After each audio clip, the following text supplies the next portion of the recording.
It's 4 minutes after 10. Things that you probably don't know enough about to justify a very strong opinion about what's happening in the Middle East at the moment.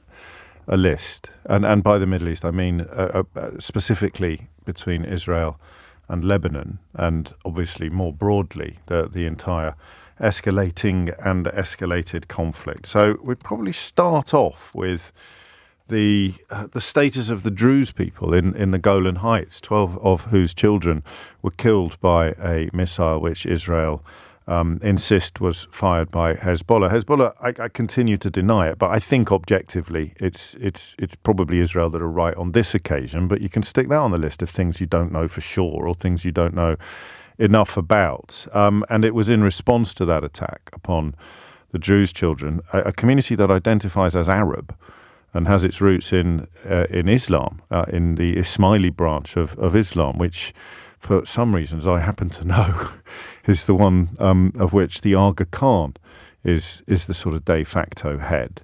And so that escalation, that return of missiles, which Hezbollah have been firing into Israel in solidarity with Hamas since October the 8th of last year, now seems set to be escalating into war. So, I mean, things you don't know enough about. The fact that Lebanon has its own army that is currently being trained by British troops. We are training the Lebanese army, which is essentially an enemy of Hezbollah, which is much better equipped and much more experienced, not least because Hezbollah fighters have been fighting on the side of Assad in Syria. So there's another problem for people who are persuaded that they can have really clear and strong opinions about this. You've got a problem with Assad, right? A huge problem. Hezbollah are on his side in the conflict in Syria. The legal status of the Golan Heights themselves, of course, is indisputable, but again, something about which many people may not know enough, not to mention the membership of Benjamin Netanyahu's cabinet, up to and including the people with convictions for inciting racism and supporting a terrorist organization, or at least in the case of Itamar Ben-Gvir, the person. I remember the first time somebody told me that there were people in the Israeli cabinet, although there was one sort of prominent member of the Israeli cabinet who has a terror conviction, supporting a terrorist organization and inciting racism. And yet, you know, historically, that is the government with which the British have sided and in some ways continue to side. And I could carry on. I mean, things you didn't know. I don't know whether I should have known more about the role that the UK plays in training or helping the Lebanese army to get onto its feet at the moment, but I didn't know until yesterday the full extent of that. And yet, the more we look at this escalation, and as you know, the allies, the United Kingdom and our allies in this field have called for a temporary ceasefire, a 21-day pause in fighting. The more you find yourself returning to the same question. And I don't like, as you know, simple solutions to complicated scenarios. But I do know that that most roads in the last 6 months have led to Benjamin Netanyahu and the widespread perception that conflict keeps him in power. It's not dissimilar, philosophically, I suppose, or tactically, to the theory of Vladimir Putin's continuing ambitions in Ukraine and in other sovereign territories over which he has no democratic right. That you keep fighting and it sustains your position, it sustains your power.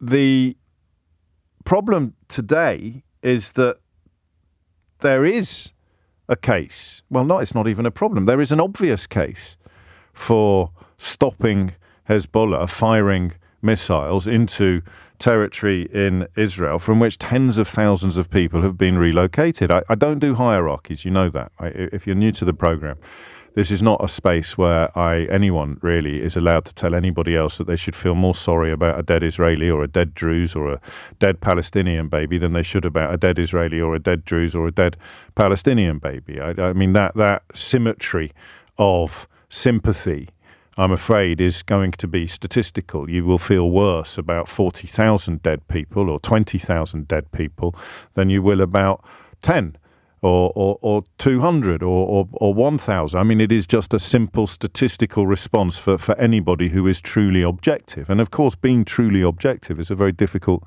thing to achieve in this field. So the case for Israel's escalation is Hezbollah's retaliation or their solidarity with Hamas in Gaza. They have said that they will stop firing missiles into Israel as soon as Israel stops killing people in Gaza. A ceasefire in Gaza means a cessation of hostilities in Lebanon. And so the question of why this inexorable push to war continues remains unanswered. And it can't possibly be 100% responsibility on either side. It can't all be on Hezbollah and it can't all be on Israel. The argument that Hamas wanted a fight is absolutely irrefutable. Whether or not it expected or wanted this level of carnage in the Gaza Strip is, for our purposes this morning, moot. And if Hezbollah was not comfortable with the idea of serious escalation across that territory, then they would not be still firing missiles into Israel. So you can't attribute responsibility for the accelerating horror to one side, but you can wonder whether the path to peace, or at least the path to ceasefire, is being blocked more by one entity than another. And that is when you return to the vexed question, to the Groundhog Day question, of whether or not the world is watching the same thing happen again and again and again, while subscribing to that sort of misattributed Einstein quote about the definition of insanity being the decision to do the same thing again and again and again without expecting anything different while expecting a different outcome. And that, of course, plays us into the history of war between Israel and Lebanon, which has never before achieved what Israel, or Netanyahu at least, and his allies seem to think that it will achieve this time. The far-right Minister of Finance in Benjamin Netanyahu's government has rejected calls from the Israel opposition leader that they accept this ceasefire proposal, but only for 7 days, and said that Hezbollah must not be given time to recover, and that the only way to return displaced residents to northern Israel is the surrender of Hezbollah, which is never going to happen, or war, which increasingly perhaps is. He says Israel's campaign should end in one scenario: crushing Hezbollah and denying its ability to harm residents in the north. So there it is. I mean, I don't come at this with any particular conviction, except the refusal to feel more sorrow about the death of people from one community than I do about the death of people from another. And the sense that the allies calling for a ceasefire are doing what they've done in Gaza for most of the last year without realizing the repetition is one that I resist, because it seems too pat, it seems too glib, doesn't it? To do the Groundhog Day argument, to say this is never going to change. But I think the question I want to ask you this morning is whether there is any concept, any prospect of peace while Benjamin Netanyahu remains in power and people like Itamar Ben-Gvir and the man with convictions for inciting racism and supporting a terrorist organization, and Bezalel Smotrich, the far-right Minister of Finance, while he relies upon them for his retention of power, peace is impossible. And the only counter I can see to that depressing conclusion is the plausibility of eradicating Hamas or Hezbollah. And it seems to me that's the elephant in the room from almost day one of this conflict, almost since the October the 7th terror attack on Israel. the plausibility of eradicating these organisations, which I never really bought. I've got to be honest with you.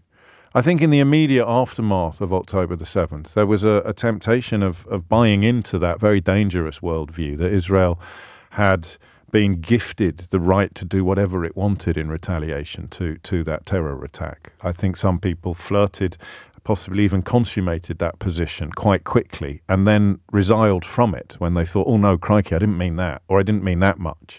I didn't think anyone was going to go that far. But the notion or the argument that it was all about getting the hostages released, that disappeared over the horizon quite quickly, and it obviously has no application whatsoever in Lebanon.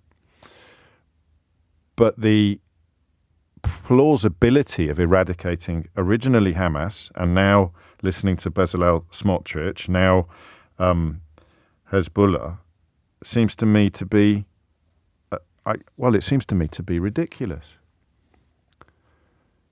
You can never eradicate these sort of organisations. You can never eradicate these thoughts.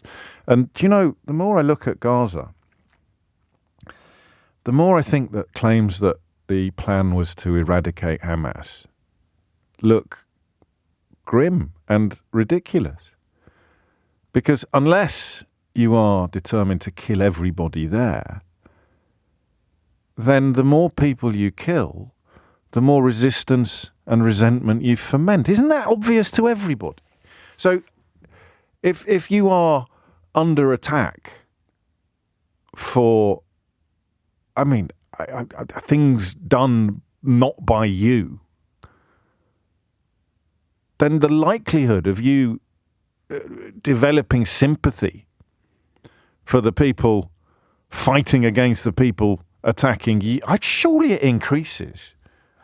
I'm not sure we talked about this enough, and I'm not sure we're going to talk about it in depth today because I want to get stuck into the detail of what's unfolding in Lebanon. But it's just impossible, isn't it, to eradicate either of these organisations? Probably Hezbollah even more than Hamas, given its support from Iran and Syria and the sort of sophistication. I think it's the largest non-state militia on the planet. Militia being a technical term, it's also, of course, a terrorist group under international law, just as the Golan Heights are illegally occupied under international law. But then we come back to the symmetry of sympathy and the picking and choose. Oh, no, we don't recognise that bit of international law, but we do recognise that bit. We're not a terror group, and the Golan Heights are illegally occupied. The Golan Heights are not illegally occupied, and Hezbollah is a terrorist group. So you see the difficulties of objectivity.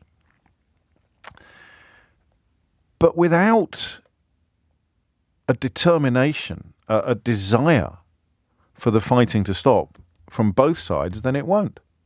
So the two questions are, is the eradication of Hamas and Hezbollah that senior Israeli politicians insist is the end game even vaguely plausible? 0345 6060 And are we having the same conversation that we've had the last half a dozen times that we talked about Gaza? Are we now having that conversation about Lebanon? And this is where your knowledge will be a little bit more deep than mine, perhaps, because especially if you're going to answer no to this question. Are we having the same conversation essentially now about Hezbollah and Lebanon that we have been having about Gaza and Hamas, and in both cases plus Israel, which is there will be no peace as long as Benjamin Netanyahu remains Prime Minister of Israel. It doesn't really matter what anybody else does, whether it's the leaderships of Hamas and Hezbollah or whether it's the international community calling for a ceasefire. There will be no peace. There will be, or at least let's say there will be no ceasefire. There will be no ceasefire while Benjamin Netanyahu is Prime Minister. And the only prospect of peace, therefore, there it is. Thank you for your patience. So there will be no ceasefire while Benjamin Netanyahu remains Prime Minister.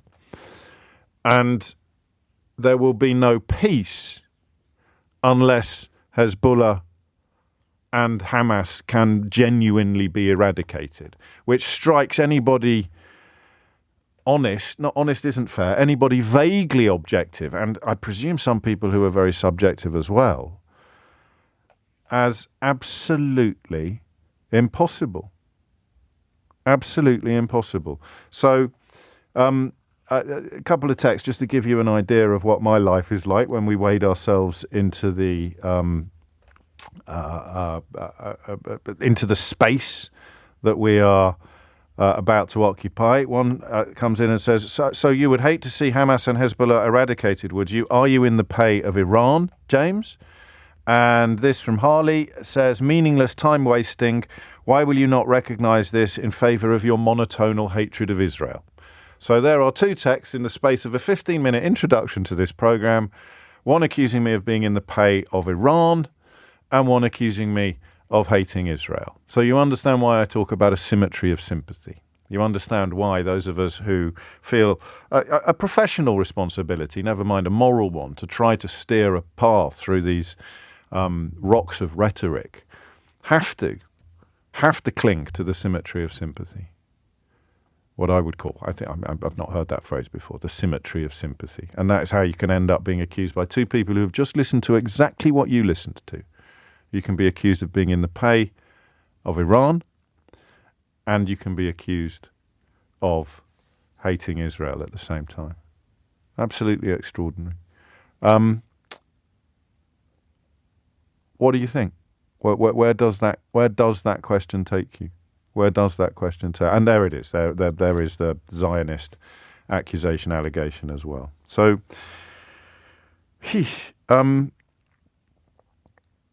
does it all come down to the impossibility of eradicating Hamas and Hezbollah and the immovability, if you like, of Benjamin Netanyahu? Because I think it probably does, but I can't wait to hear from you. 0345 6060 973 is the number that you need. And on a much more serious note than escalating all-out war and particularly febrile international relations, Andy's been in touch to say, stop sucking your teeth, James.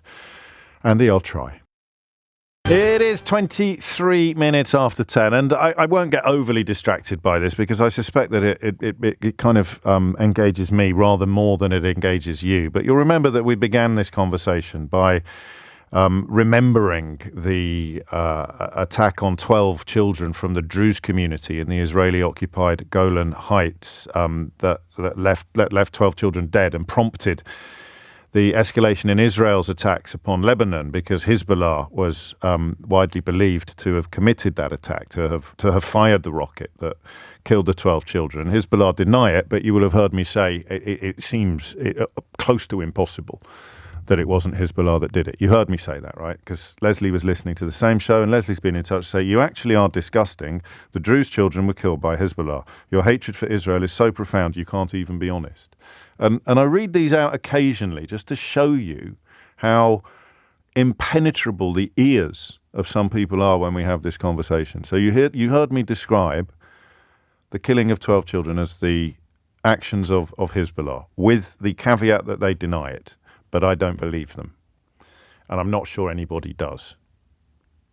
But Leslie heard me deny it. Leslie heard me say that it wasn't them that did it because I hate Israel so much.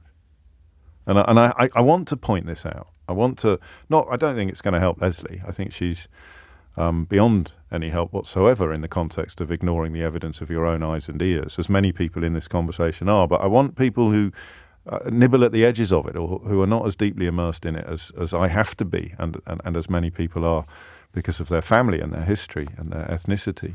I really think it's important that everybody understands what a mad conversation you can have if you're not careful. Okay? So, Leslie, you go and have a lie down, and the rest of us will have a conversation about things that are actually true. Or at least we'll try to. Henry is in Camden. Henry, what would you like to say? Hi, James. How you doing? Just crack on. Yeah. So I heard what you said around is it possible to eradicate Hamas? Is it possible to eradicate Hezbollah? I think the answer is no. I'd agree with you there.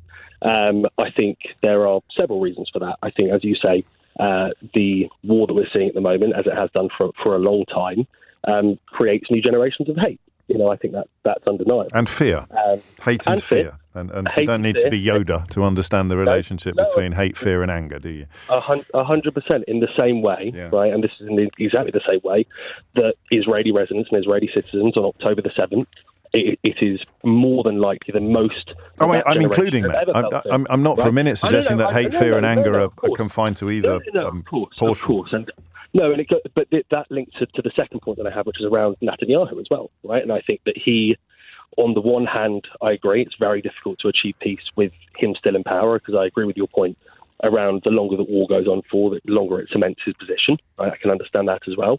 But the Israeli government, and I'll make clear that a more centralist Israeli government would feel the same way. Their primary concern is around the defence and security of their citizens. Right now, what I see in Hezbollah, which I think is slightly different to the war in Hamas, is Hezbollah, as you say, have the largest military arsenal as a non-state actor, a paramilitary group in the world, and their sole intention is to wipe out Israel, as is a similar thing within the Hamas charter, within the Houthi charter.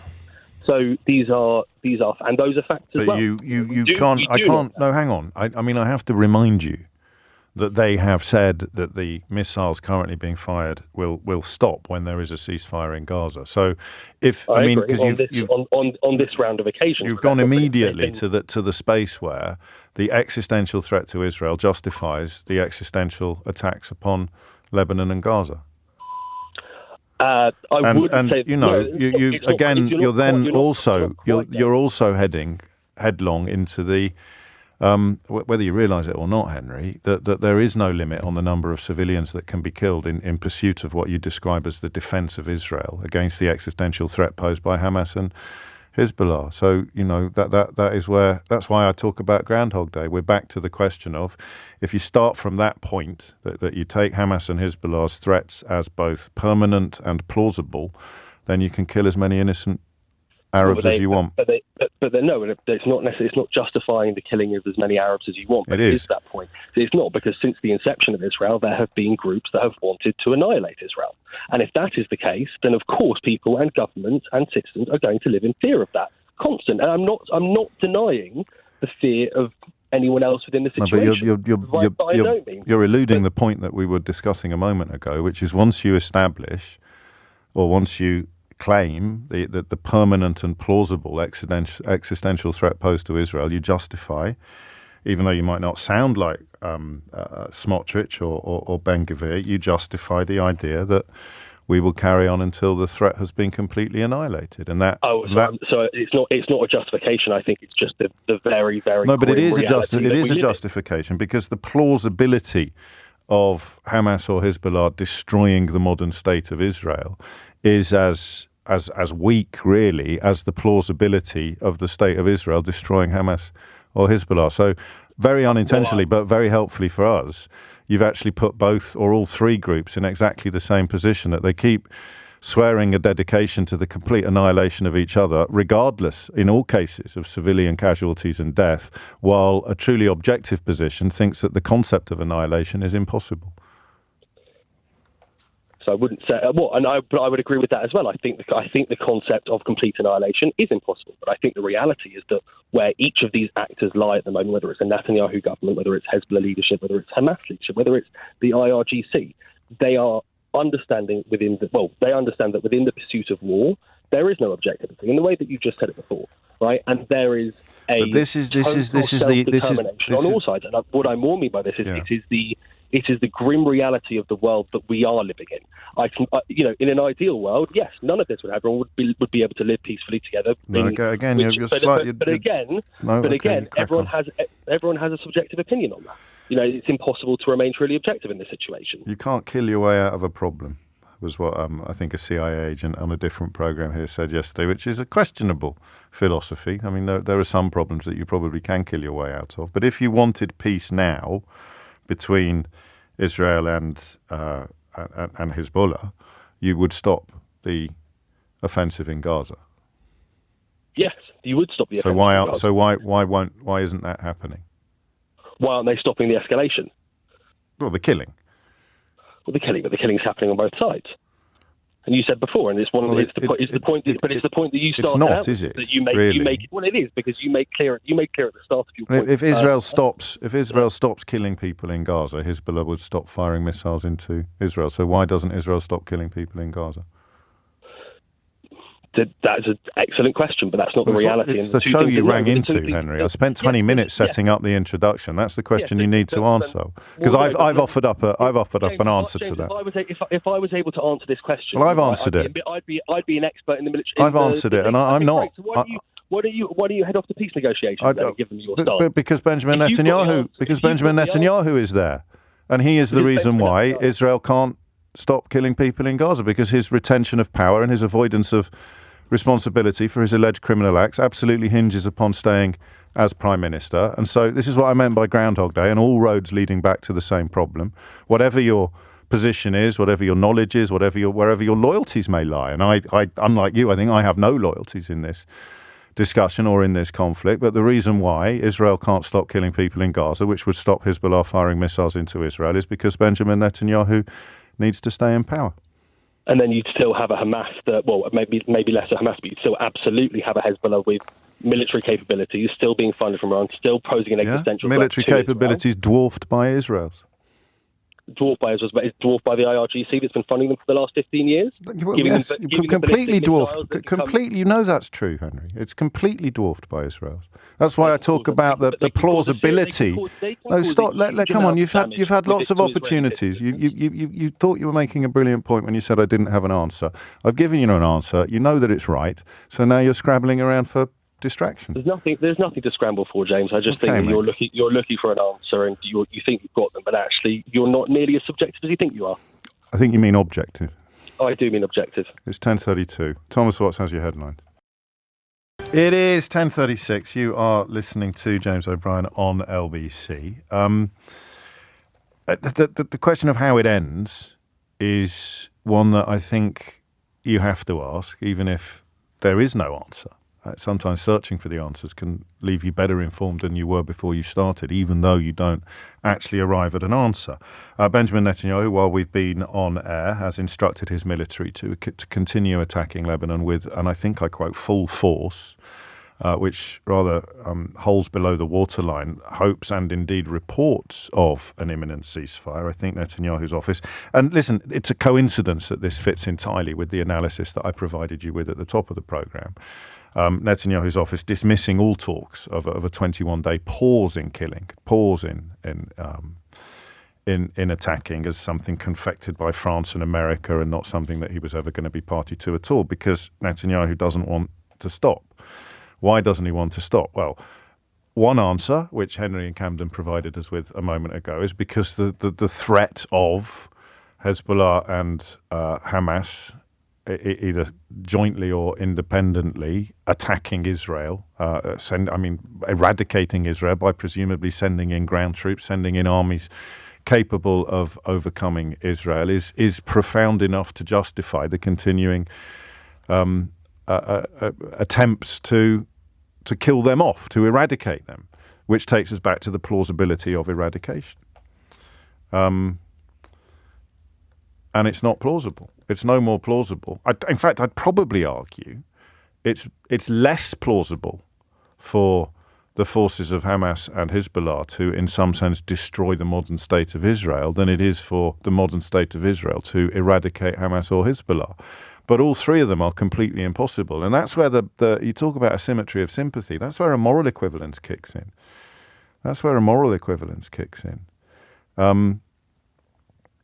You look at the impossibility of it happening and the speed with which everybody trying to justify its continuation arrives at the existential threat argument.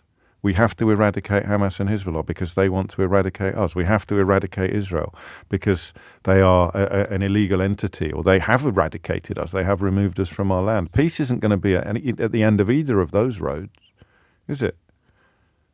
Peace is going to be a tense standoff, which, as the years pass and the generations change, becomes less tense.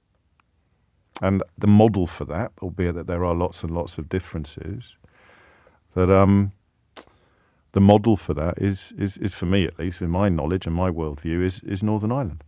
And the idea that peace was impossible when I was a boy or a younger man, the prospect of peace there was absolutely impossible. 10:39 is the time. 0345 60 is the number that you need. So the things that people have the biggest problem with: symmetry of sympathy, genuine objectivity, and recognition of similarity. But I promise you that if you're watching this from the outside, those are the three biggest issues to spring up. That, of course, and the imbalance in coverage in UK and USA, which you can establish that imbalance by looking at how these matters are covered pretty much everywhere else in the world. Gabriella is in Barnet. Gabriella, what would you like to say? Hi, I wanted to speak to you about what you were saying about eradicating ideas as opposed to eradicating terrorist groups. And I was thinking when you were talking about this, first of all, I agree with so much of what you said about the implausibility of what it seems like at the moment to rid Gaza of Hamas and rid Lebanon of Hezbollah. But one thing I don't know if don't forget the third point of the triangle is the impossibility of ridding the Middle East of Israel as well. There's that too, which would be problematic in a few ways. But I think my point is I don't know if you saw some really interesting data that came out of Gaza towards the end of August about that some of the documents about Palestinian support for Hamas had been faked by Hamas, obviously themselves. And actually, after October 7th, when Israel were publishing figures that were coming out of Palestinian polls, that 85% or whatever supported October 7th. Yes. And actually, it was way less than that. It was more like 40 to 50%. And then on top of that, what I read this morning is that over 75% of the Lebanese people are not agreeing to house Hezbollah anywhere near their towns, anywhere near their homes. With those bits of information together, I guess it's more of a question than an answer. I definitely don't have the answers. Is there not some hope that within those places themselves, these terrorist groups have a lot less, support than they would have hoped for? And actually, the idea of not eliminating them totally, but dwindling their resources to the point of not being a threat to either their people or to Israel. Yes. Is that even possible? I think it's the only. I think it's the only way to their removal from. The only glimmer of hope. Well, hang on, only glimmer of hope. Yeah, but the biggest obstacle to that ever happening is for the territories in which they operate to be under attack from a common enemy. So the support, I suspect, the support is higher now than it was at the beginning. I'm not sure that's 100%. I don't know if you've seen even protests both in Lebanon and in Gaza from civilians living there are completely against wishing that Hamas would surrender. I've seen so much footage of this, and yes, but the idea that the possibility of them overthrowing or expelling Hamas or Hezbollah diminishes while the conflict is underway. I mean, not least simply because of time and space and logistics, but also because of the hearts and mind argument that you're not going to come out crosser with the people retaliating against the people attacking you than you are with the people attacking you. If the attacks stop, then your point hopefully moves front and center. Because how do you stop the attacks from starting again? Well, you deal with your side of the problem, which for the peace-seeking civilians of Gaza and Lebanon, if we talk about your side of the problem, we're talking about Hamas and Hezbollah. Well, the other thing I was going to say about why Lebanon is different from Gaza is that with all the pager attacks, all of these things, obviously they've not officially. Well, Lebanon is a fragile democracy. That's the biggest difference between. Fragile is the word, but I think it's really interesting what you said about it being a Netanyahu problem, because I agree in so many ways. He's power hungry. He's desperate to stay in power, but with I guess the pager attacks and whatever it was last week, whenever it was, I think there was like this renewed sense in Israel that this wasn't about Netanyahu escalating things to stay in power, because actually most people completely supported that, because actually where so much of the pressure supporting a ground war and supporting totally different. booby trap pagers are two completely different things. Listen, they don't want to send their sons in there for sure. But I think the point that I'm making more about what's going on now is they don't want a ground war for sure. No one wants to be sending their 20-year-old sons into yet another ground war. Nobody wants that. Well, you say nobody wants it. Bezalel Smotrich definitely wants it. Itamar Ben-Gvir definitely wants it. Sorry, when I say nobody, I mean the average Israeli citizen. Yeah, but they sadly don't make the decision, do they? No, 100%. I'm pretty sure the average Israeli citizen didn't want their son being sent into Gaza.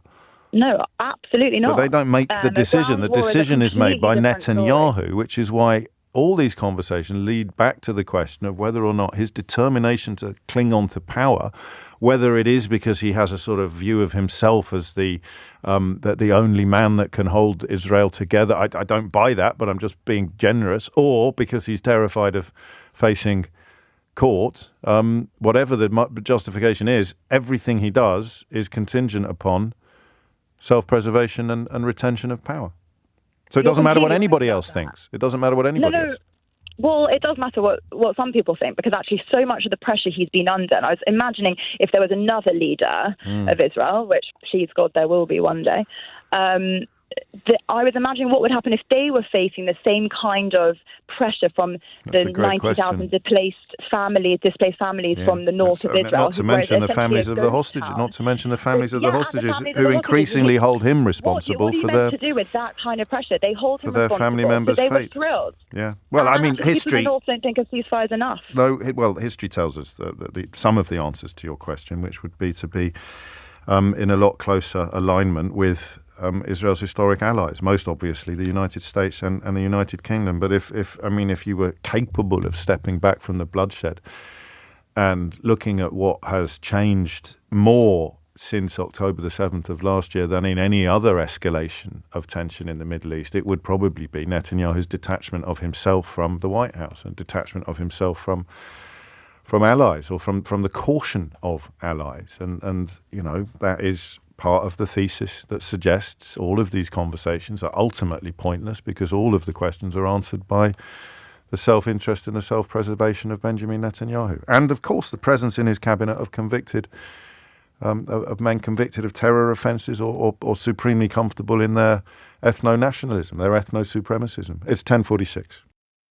It's 10:49. You're listening to James O'Brien on LBC. Somewhat closer to home, Private Eye, which remains an incredible force for good in this country. Sometimes it feels like it is perhaps the only one, has crunched some numbers, as they are wont to do. And we're supposed to be getting our knickers in a twist today about, I can't remember, is it the fact that Keir Starmer's son stayed in a friend's flat while he was studying for his GCSEs?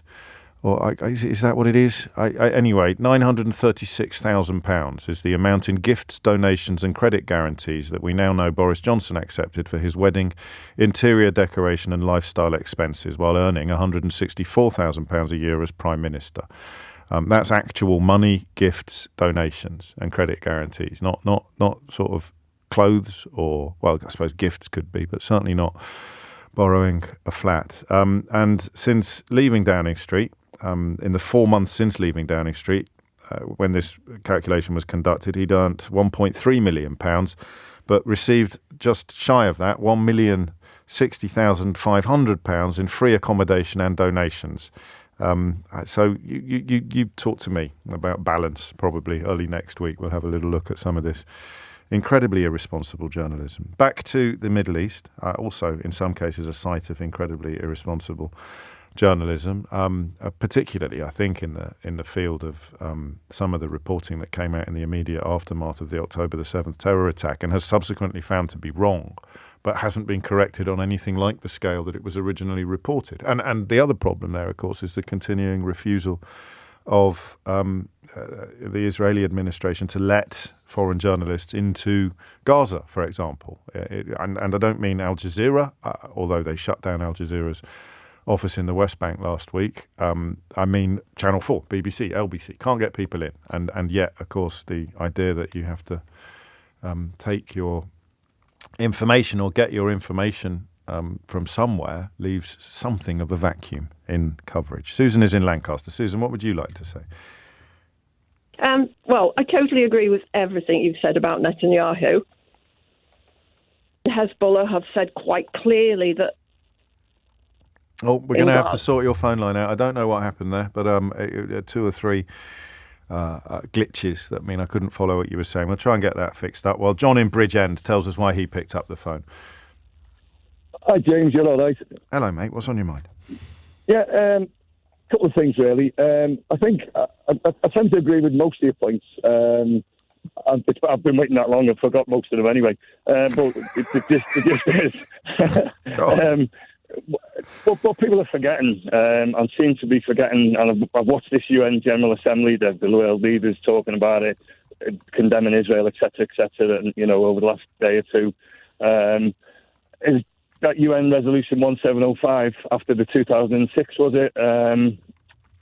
Second Lebanon War, the Israelis called it, where the Hezbollah came across and killed and abducted a couple of Israeli soldiers.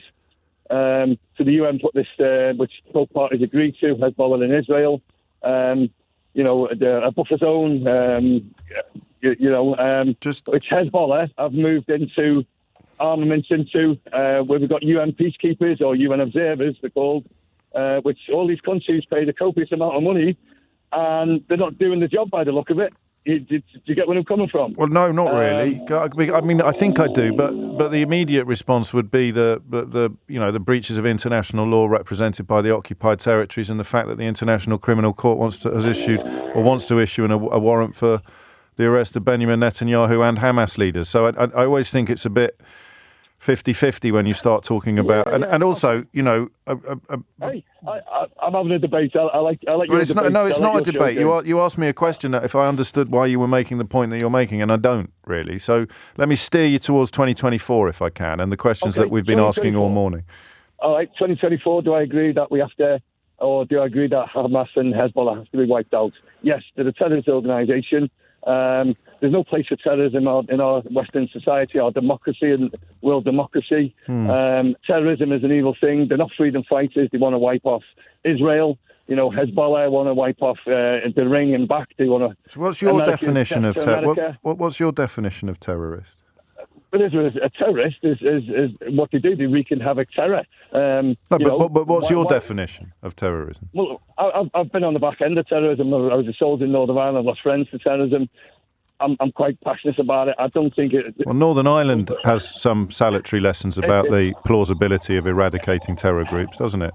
How did it work out there? Well, yeah, me personally... No, not you personally. The terror groups in Northern Ireland, were they eradicated? Well, not really. No, they're still going under different names and organisations and doing different things, aren't they? You know what I mean? I don't really know what you mean. Peace has been achieved on the island of Ireland, despite the fact that the terror groups were not eradicated. In fact, peace was only achieved when they did. Hang on a minute. Okay. When they did, I need to explain why I don't understand what you're telling me. Peace was only achieved when they did in the open what had been going on behind closed doors since Margaret Thatcher and William Whitelaw were in Downing Street, and that they did actually speak to the people that they simultaneously described in slightly simplistic terms, sometimes as terrorists. Okay. Do you actually think Hezbollah are going to... All right, we've had Hamas representatives sitting around the table with the Qataris, etc., etc. And I think the Middle Eastern countries have got a lot to answer for, to be honest with you. Okay, I think we're covering a little bit too much territory. So I think, in conclusion, can you name terror groups that have been successfully destroyed? Well, no, there isn't. But you think there's a first time for everything? Well, okay, ISIS are creeping back in. Okay, we never. These aren't trick questions. So you can't think of a single instance in history where a terror group has been successfully destroyed. If anyone ever asks you that again, you could probably go. You might be able to argue that the Tamil Tigers, but you think it can be achieved in this time, at this time, in this area. Okay, I'll rephrase that then, okay? I reckon, my opinion, they should be destroyed to the fact that they shouldn't be able to attack and wreak havoc and destroy and kill and maim. And the plausibility of that is where the conversation began, and it is where this conversation ends, because if you think that you're going to prevent the next generation from taking up arms against the modern state of Israel by killing their parents, then I'd suggest you'd learnt nothing from the terrorist experience that you had as a soldier, John. Does it stop at Israel? Pardon? Does it stop at Israel? Not sure either Do you of us think they're know going what to you... stop at Israel? I don't know that either of us know what you're talking about now, mate. 10:57 is the time. Back to Susan in Lancaster. I've only got 2 minutes, Susan, so make it good. Okay, right, quickly. I agree with everything you said about Netanyahu. Right. I think it's hard not to, but we'll let that pass. Yeah. We've had the PLO, we've had the Popular Front for the Liberation of Palestine. Hamas only rose because the Palestinian Authority weren't doing anything to help the Palestinians. You will never get peace until there's a right to return and the Palestinians aren't generations of refugees, generation after generation. And if it's not Hamas, something else will come in its place. Do you think you need... I mean, if you're right, then it's going to be even further off than it already feels. But instead of a right to return, a genuine two-state solution with... I don't think that's possible, because it's the big thing is those settlements and the settlers. And they're taking Palestinian land, they're shooting farmers, they're stopping them getting to their flocks. So you mean the occupied territories? You mean the occupied territories rather than the niqab? You're not going back to 1948, you're going back to the 1960s? Well, sadly, yes. No, okay. Well, yes, all right, that might be feasible. And East Jerusalem. But the settlers will not leave those settlements. And the Israeli government will always support the settlers because they want the biblical land of Israel back. And I am horrified now because I, honest to goodness, think they don't want peace, they want land. And they're going to carry on taking land whatever way they can do it. And if they kill all the Palestinians or make the Palestinians leave to other Arab countries, Netanyahu and his government, I think that's their long-term aim. I'm horrified. It is horrifying, and it's something that I'd have argued with you about probably last November, and all I can do now is hope that you're wrong, rather than try to prove that you're wrong, because I think events since the terror attack on Israel of October the 7th, and the way the words have moved, that word proportionate disappeared from discussions a long time ago. I heard the Israeli ambassador on with Nick this morning still making the argument that they try really, really hard not to kill civilians, which makes them incredibly incompetent or liars. So, that has disappeared over the horizon for the consideration of any sensible people. And, of course, you have the explicit spoken ambitions of people like Ben-Gvir and Smotrich, and the historical observations of Netanyahu himself when it comes to the, quotes, greater Israel. I meant Nakba, not Niqab, but I think, considering I didn't say sausages, we'll call that a win. It's 3 minutes after 11 and you are listening to James O'Brien on LBC, where we turn our attention next. Well, I can't say to less choppy waters, but certainly much of the choppiness feels a little less urgent than the escalating situation in Lebanon, in the Middle East. It's an extraordinary story, this. It's been around for a while. The Home Office has been forced this morning to release a very, very critical investigation into the origins of the Windrush scandal. If you've been paying attention, you'll know that the report was actually leaked to The Guardian in May of 2022, but the officials or officials in the Home Office, I think it's fair to say, have been fighting tooth and nail to keep the paper out of the sort of official public gaze, and they have failed.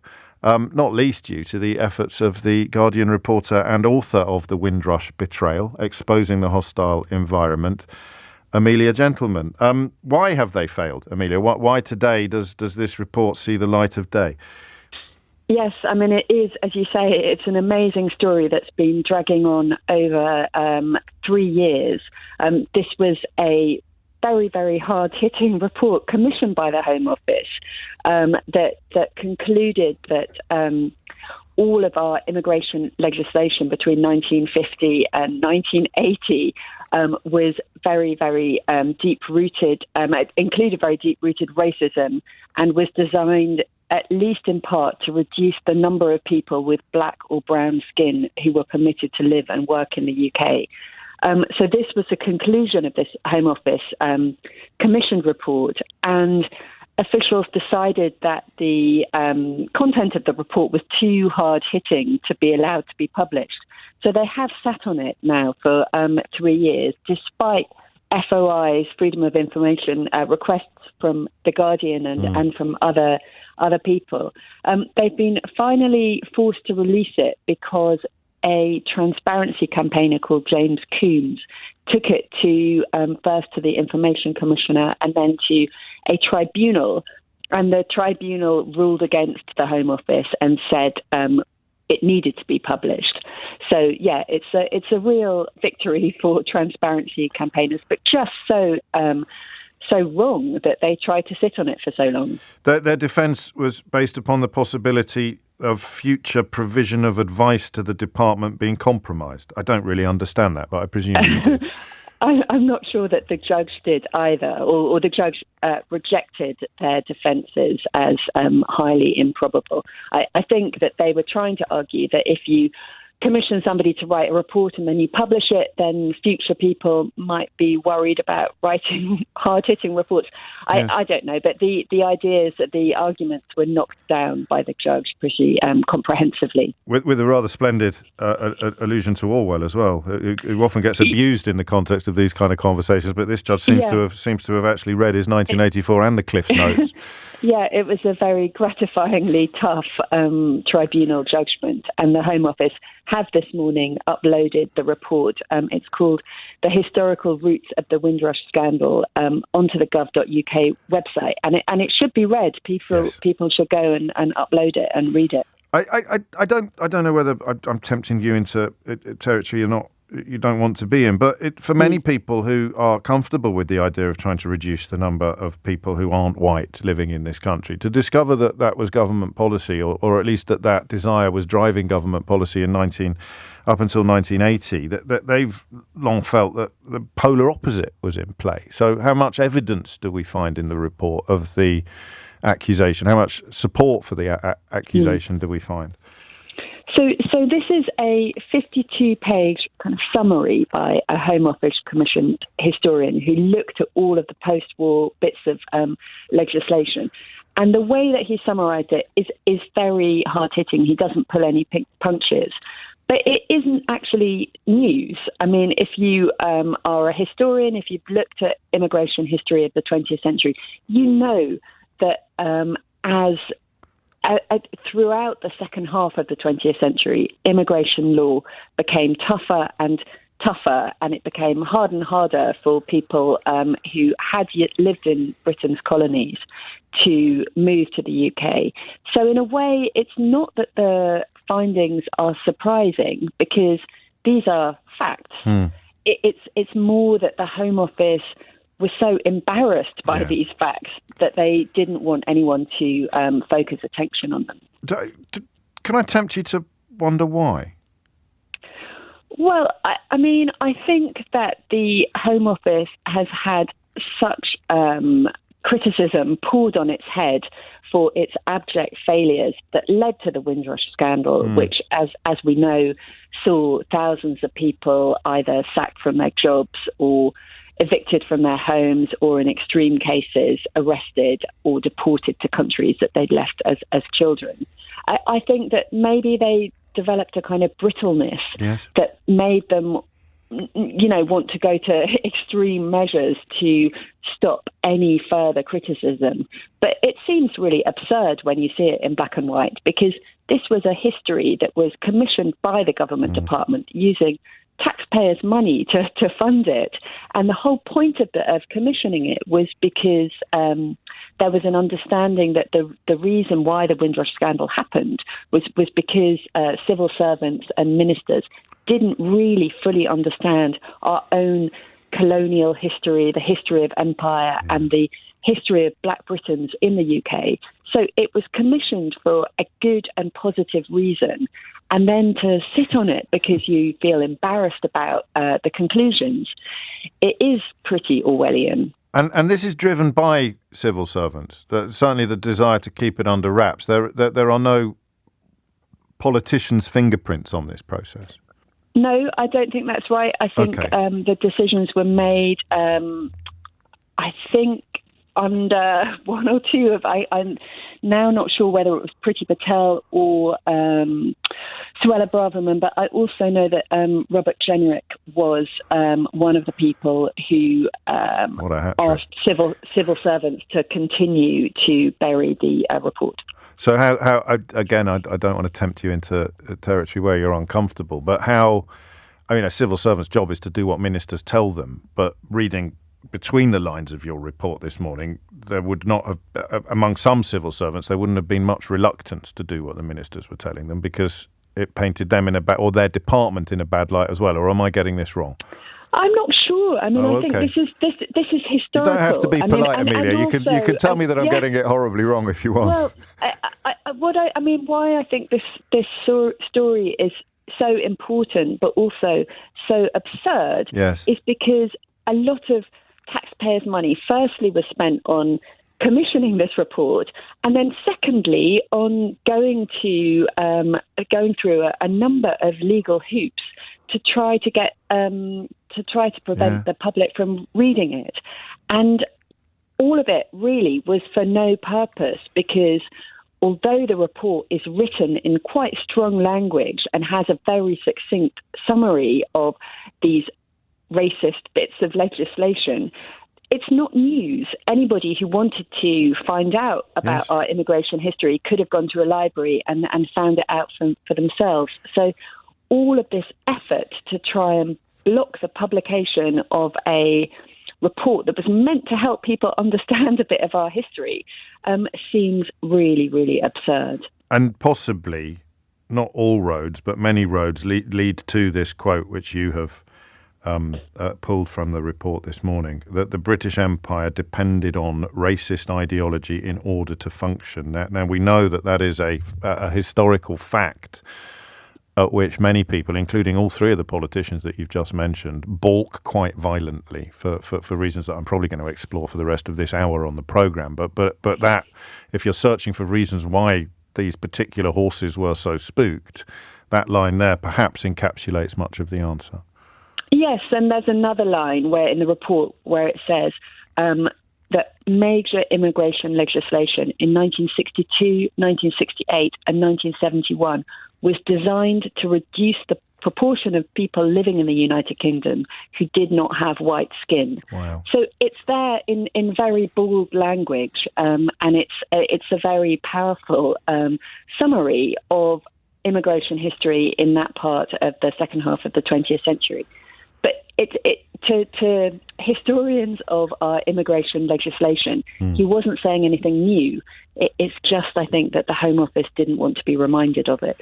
Yes, and the modern conversations which are unfolding at the moment, up to and including the current Conservative Party leadership battle, speak to some of the themes that the report lays bare. Amelia, gentlemen, yet more sterling work in this field, as she urges you to do. Do have a look at the report yourself, which has been uploaded to the Home Office's website, and I will shortly turn your attention to that quote. Amelia, gentleman, a reporter with The Guardian, author of The Windrush Betrayal. That line there, because I've been thinking about this a lot. The British Empire depended on racist ideology in order to function. That, to me, is about as close to an irrefutable historical fact as it's possible to get. And yet, and it was Jenrick, I think, recently, who was talking about British values with being under attack without being able to describe what they are. It's quite easy to describe British values. It's right up there with the laziest radio phone-ins of all time. You know, people often end up talking about cricket and cups of tea. But the problem Jenrick had when he talked about British values being under attack or British culture, that was it, British culture being under it, is it's not under attack. What sometimes seems to be under discussion when people claim that things are under attack is the fact.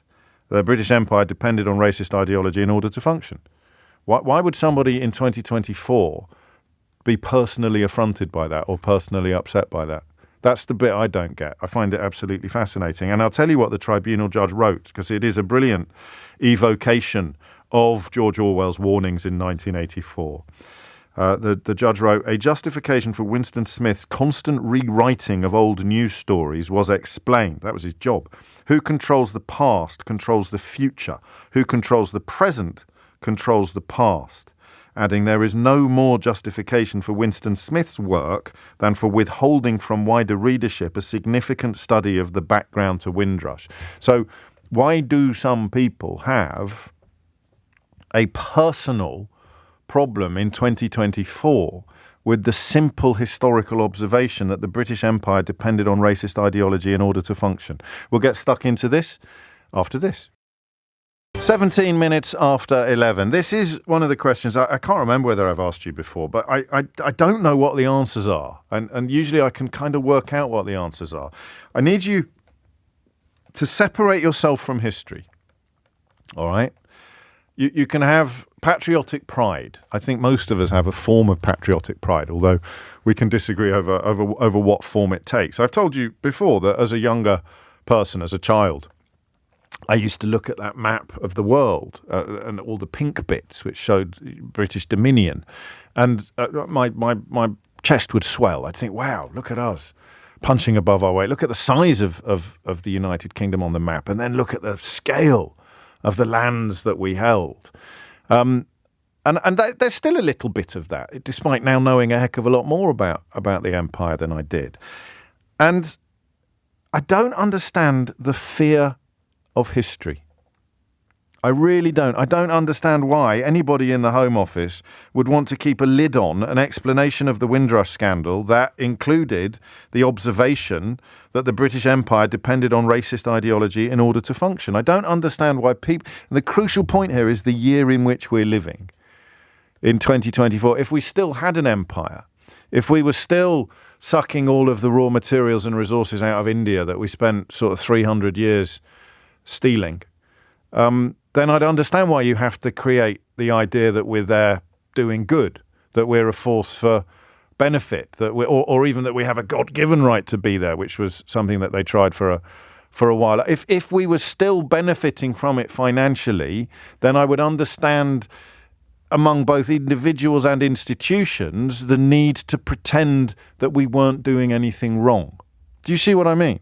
If maybe, just maybe, if I lived in a massive stately home that was built upon the profits of slavery, and I was really, really worried that if we didn't nip this in the bud now, then 20, 30, 50 years down the line, my kids might be required to give back some of the historical spoils of slavery and exploitation, then maybe I'd be frightened of the history. But how many of us how many people who live in stately homes still own them, to be fair, as opposed to just being tenants of the National Trust? It's really fascinating to me. As a deep lover of history, I'm reading a lot about India at the moment. I have William Dalrymple on Full Disclosure next week, who's written an incredible book about pre-British India, if you like, starting in about 250 BC, bringing us up to about 1250 AD. But his 4 books about the Mughals and his 4 books about the East India Company and what happened when we got there, originally quite a benign presence, albeit not necessarily a justified one. And then subsequently, with the rise of the East India Company, we became an incredibly oppressive regime, essentially pirates and thieves. In fact, William said to me that if you go to India today, this notion, and he lives there, this notion we have that we're sort of viewed, or the empire is viewed through rose-tinted spectacles, the word he used was pirates. They think we were pirates, and we were. You can make a case for us being brilliant pirates. Francis Drake was a pirate. But why would anybody in 2024 be uncomfortable with that historical fact? The British Empire depended on racist ideology in order to function. Of course it did. You can't turn up in countries to which you have absolutely no right and tell the natives that you were born to rule them without at least some hint of racist ideology. So in and Tory politicians seem to be particularly terrified of this. And I think that when people like Honest Bob Jenrick are claiming that British culture is under attack, they're actually, and you tell me whether this is fair or not, they're actually really frightened of the facts. Is it personal? Listen, if I'm talking about you, I don't want to have a row today. I want to understand why you take it personally. Is it because of that swell in the chest that I described a moment ago? Is it because of the sense that we were special because that's a form or potentially of racist ideology, isn't it?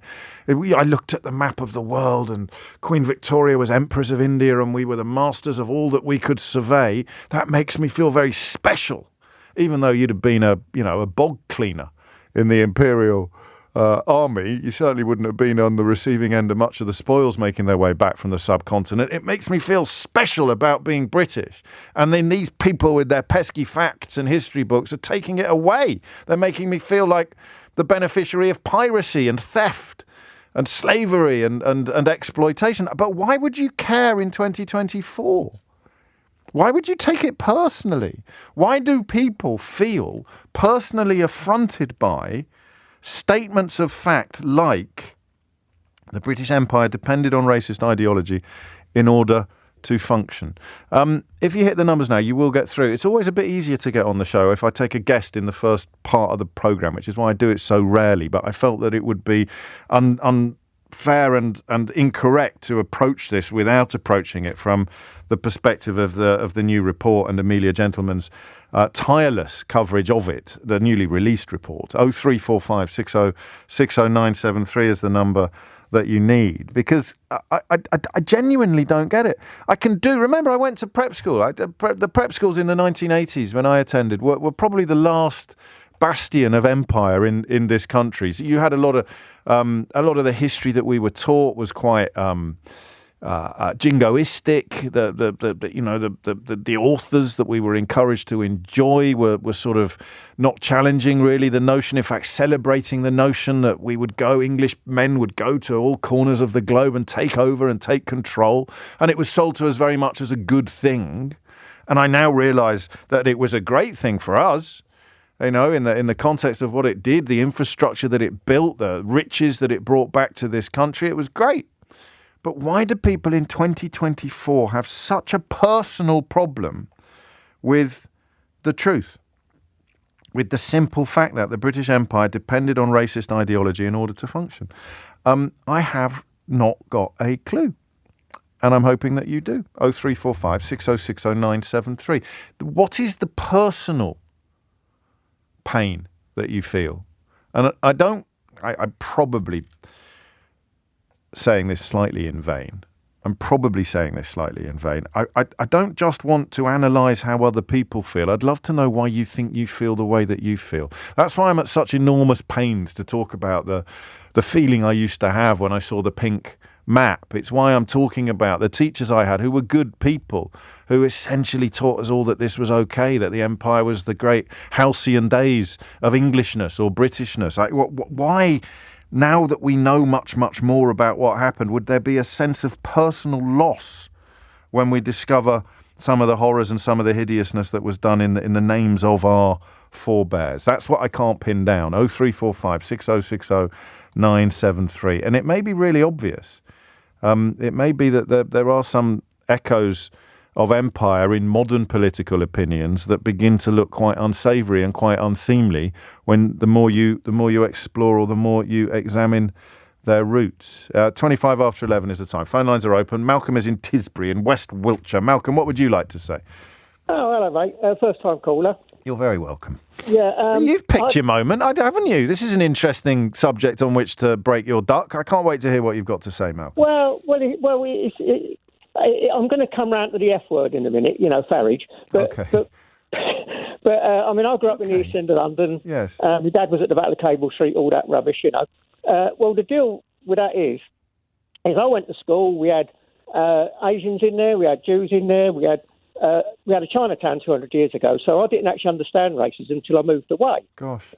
And then, and what's happened is you move forward today, and like these people who follow Farage around, they look at the pink on the map, they put Spitfires on their social media, thinking that there's a world that never was.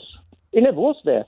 But the dividing thing was, you go back to Victorian times, they're sending white kids up chimneys and all that stuff. Yes. But what they wanted to do was divide it to make the whites feel superior, so that, they could talk about, Corporal Jones's fuzzy wuzzies and all that business. Yes.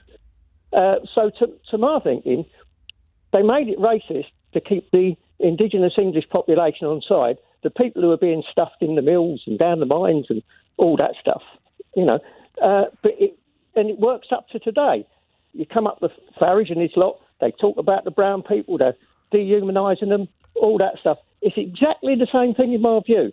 And what they're looking at is these people on social media who, they talk about, the good old days in whenever it was, when the world map was pink and all that. And you and I know it never existed. Well, the empire existed, but the good old days, the good old days in the context that you're describing didn't, because the ancestors of the people that we're discussing, as you remind us, would have been working in mills, sleeping in workhouses, or being sent up chimneys. That's not an opinion. That's counting. That's the statistical reality of the sort of, even up to and including the Downton Abbey era. We'd be butlers and housemaids. We would not be lords of the manor. But why the personal sense of affront then? Because if I was the lord of a manor, or if on my family tree I had lords of the manor, then I might understand why some people take it personally. Why would someone like Robert Jenrick describe historical fact, as an attack upon British culture? What is he talking about? Oh, yeah, but Robert Jenrick's a chiseler, isn't he? Yeah, but you can't have that. We can't have that as an answer. Inarguable truth though it may be. Go on. Explain the answer. I mean, we all know that he's gone from, Remainers, all that. Robert Jenrick says things for effect. He knows that he's starting to get people on. All right, then, let me scratch that then. The people he's appealing to, why do they feel a personal affront at the idea of the British Empire being built on racist ideology? Well, of course, because we start from the premise that those people are racist in the first place. Okay, yeah. Yeah, no, all right. Bear in mind, I'm not a professional wordsmith like you. I'm just an ordinary bloke. Mate, you're doing all right, Malcolm. You're doing all right. Yeah, but what I'm saying is, we all know the spoons argument. They sit, old men sitting around. Oh, I did this and I did that. Yeah. Why don't they have conscription? Those sort of there's an element with those people.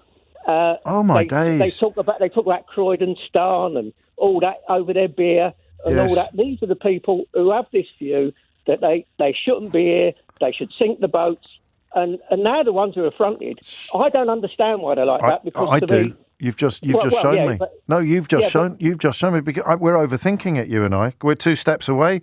So when people are told the British Empire depended on racist ideology in order to function, that it is being implicitly conveyed and explicitly conveyed that racist ideology is bad, and that is what they're objecting to. The absolutely stone cold, the treatment of a stone cold fact that racist ideology is bad. How dare they tell us that racist ideology is bad? So it's not really the fact that the British Empire is of questionable provenance that they're objecting to, because that's kind of impossible to explain. They're objecting to being told that racist ideology is bad because they still subscribe to it. Well, I think in that one little couplet you put together there, you probably explained Trump, Farage, and Netanyahu. Yeah, but you just gave me the Lego block bricks. I literally only saw that while you were talking. Yeah, well, I was good at loading bullets for you to fire. So there you go. Well, okay, some people won't like that analysis. In which case, you know what to do. 0345 6060 973. So you're telling people, crikey, that was a good call. You're telling people that they're better than someone else, even as you treat them like scum, right? So go and clean my chimneys, come and polish my boots, go and warm my slippers, go and put toothpaste on my toothbrush. But don't worry, you are the chosen people. You are God's chosen people, and I can prove it to you because we're about to head off to Africa and India and take over and rule. Based upon, well, I don't know what else you could call it than a form of racist ideology. So what is it? What is the personal affront that people feel when they are presented with facts such as the one that this report contains? And I guess, why would the Home... You can have a crack at this, although you won't be as across the facts as you might usually be when you ring in, because the report has only been published today, and it's unlikely that you've had the chance to read all 52 pages. But why would the Home Office be so desperate to suppress a report that explains some of the reasons for the Windrush scandal, including 30 years of racist immigration legislation and resistance to the fact that the British Empire depended on racist ideology in order to function? It's 11:32. Thomas Watts has your headlines. What do you lose is the thing. What do you personally lose when you learn more about our history. So whether you want to talk about British people or English people, English history or British history is up to you. It's a largely English condition that we're describing in 2024, but empire itself was profoundly British. I mean, particularly, I think the role played by Scottish people in the empire, notably India and the kind of jute trade and other elements of the East India Company. You can't separate the two in that context. But this peculiar sense of personal affront when presented with historical facts.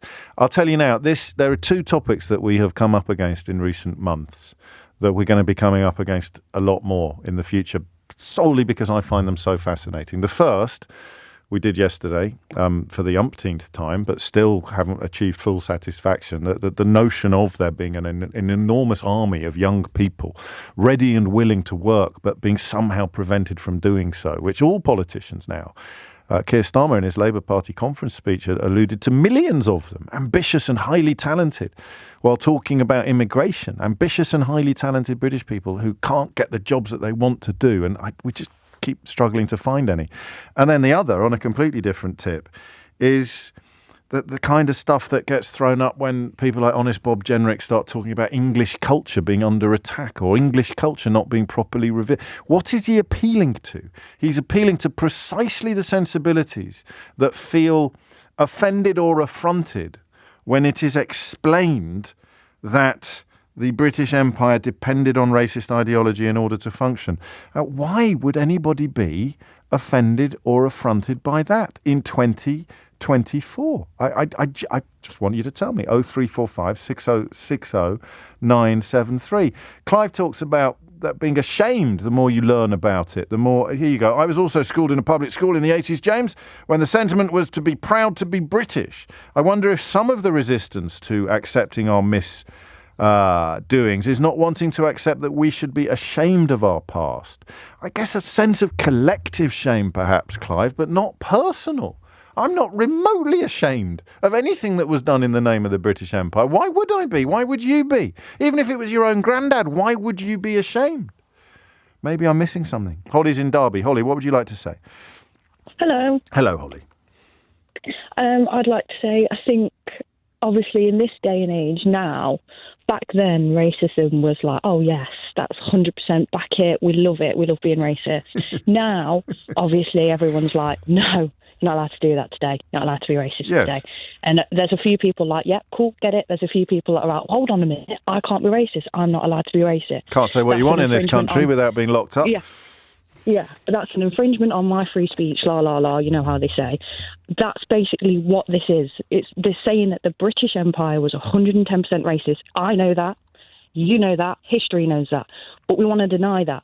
A lot of people want to deny that. They don't want to know that that happened, that Britain was a part of the racist regime. They don't want to know that Britain colonised countries and killed and murdered and raped. But just slow down. Why? I didn't come on that leap with you. You haven't said anything that's untrue. But why the leap from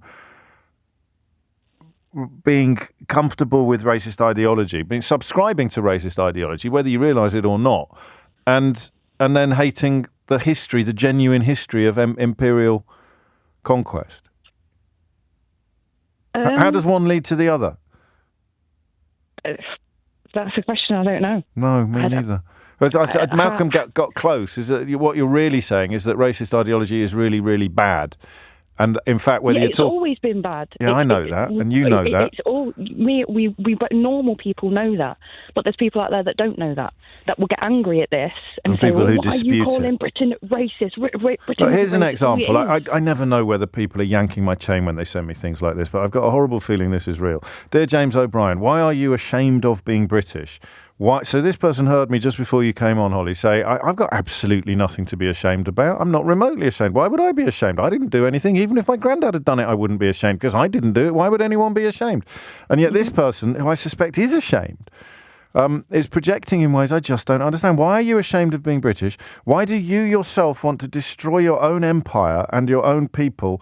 I know it's because you are a socialist, and we all know who was the most famous socialists in all of history, don't we? The Nazis. So I guess if you needed an advert on a billboard to extol the importance of studying history, that's what you'd use. Otherwise, you end up like this. But this notion of shame, why would anybody British in 2024 be ashamed to learn or discover? Go on. I don't think they're ashamed. I think they're embarrassed. I think it's embarrassment. But why is it even embarrassing? Because obviously racism is a big no-no now, and nobody likes to admit. Well, not nobody. It's enjoying a bit of a comeback, isn't it? It's coming back strong. Yeah. It's coming back fighting. But obviously it's a big no-no now. It's a big no-no, and people that admit it know that they're going to be faced with a lot of hate. Some people will, But back then, it wasn't embarrassing. It wasn't embarrassing to be racist. It wasn't hateful to be racist. It was normal. It was common practice. So it's embarrassing for those people now to say, for this to come out and be like, the British Empire was racist. It was born upon racism. The whole foundation was built upon racism. Do you know, I'm uncomfortable with one element. Is to. And for people to admit that and openly say, it was it's embarrassing for them. So they're like, I'm still proud to be British. I'm proud to be British. So if you say, it's embarrassing, they're embarrassed. So you are not superior to other races. You did not have some sort of divine right to dominion over other ethnicities and other races.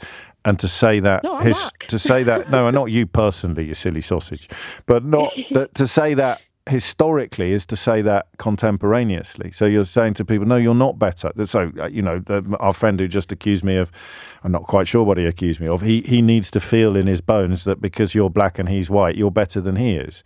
And that's how it's looked at. That's basically how it's looked at. Like, I am better because I'm black, but really, you see yourself better because you are white and I am black. I'm the minority in this situation, not you. You're not the minority. I am. I should be angry at this, not you. I should be. Yes. My Well, exactly. My family's from Jamaica. Listen, the legacy of exploitation makes sense, but the legacy of anger at having the exploitation explain. Oh, okay. So why? Yeah, so why does the experience of your ancestors? No, because that doesn't work either, because the exploitation is inarguable. Slavery is a historical fact, an utterly unjustifiable aberration of basic humanity. Thank you, Holly. It's all helping. This is nice from Mick. It's a mirror, James. If you deny the overt racism of the past, you can allow the covert racism of today. So anybody who's got a problem with the reporting and the recording of the racist ideology that underpinned empire has actually got a problem with the idea of racist ideology being roundly condemned. That's a bit simple. That's a bit too easy, isn't it? 0345 606 0973. I will make you very welcome if I'm talking about you.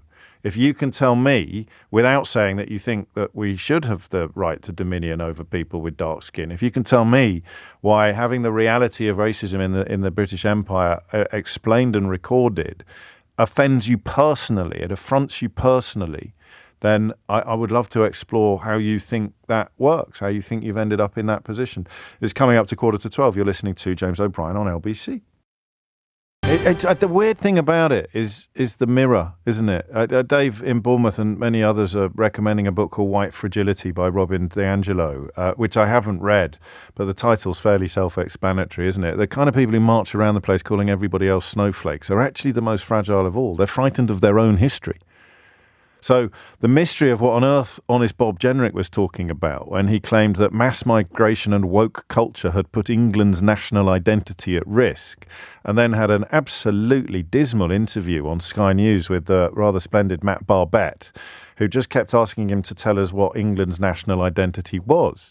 And the reason why Jenrick couldn't say so and made such a fool of himself was because he just meant that there are too many brown people here. And he can't say that out loud. And that's why this Home Office report is so interesting. Remember, Jenrick, as Amelia Gentleman reminded us, was one of the politicians that wanted to keep it secret. The fact that government policy for decades has been built upon a desire to reduce the proportion of brown and black-skinned people in this country, leading up to the Windrush scandal. And the report commissioned by the Home Office, where he was a minister, into how the Windrush scandal could have happened, concluding that the British Empire depended on racist ideology in order to function. So there was a lot of mystery. We didn't do it as a phone-in, partly because I didn't quite understand what was going on, but I do now. Why couldn't honest Bob Jenrick explain what he meant by England's national identity when he claimed it was being put at risk by woke culture and mass immigration? Answer, he just meant there are too many brown people around. Because if you'd asked him what's at risk? What's at risk? Are they taking away our cricket? Are they taking away our Earl Grey tea? Are they taking away the sort of history of... I always struggle on the English because so many of them were actually Scottish. But, you know, if you'd allow me a couple of mistakes, taking away the philosophies of David Hume, Jeremy Bentham. What is this English identity that's under risk? Well, who is honest Bob Jenrick appealing to when he talks about English identity being under threat from immigration? He is appealing precisely to the people who think there's too many brown faces behind the tills at their local Sainsbury's. Despite the fact, of course, that it's their Brexit that has actually increased the proportion that they've got such a problem with. So then we come back to the question of who can take it as a personal affront to be told that the British Empire depended on racist ideology in order to function. Answer, people who love racist ideology. That might be a bit too simplistic. Yasmin's in Bracknell. Yasmin, what would you like to say? Hiya. So I'm a first-time listener, long-time. Is that the right? Well, welcome. First-time caller. Yeah, not listening. Yes, carry on. I'll let you. I'll try not to interrupt you.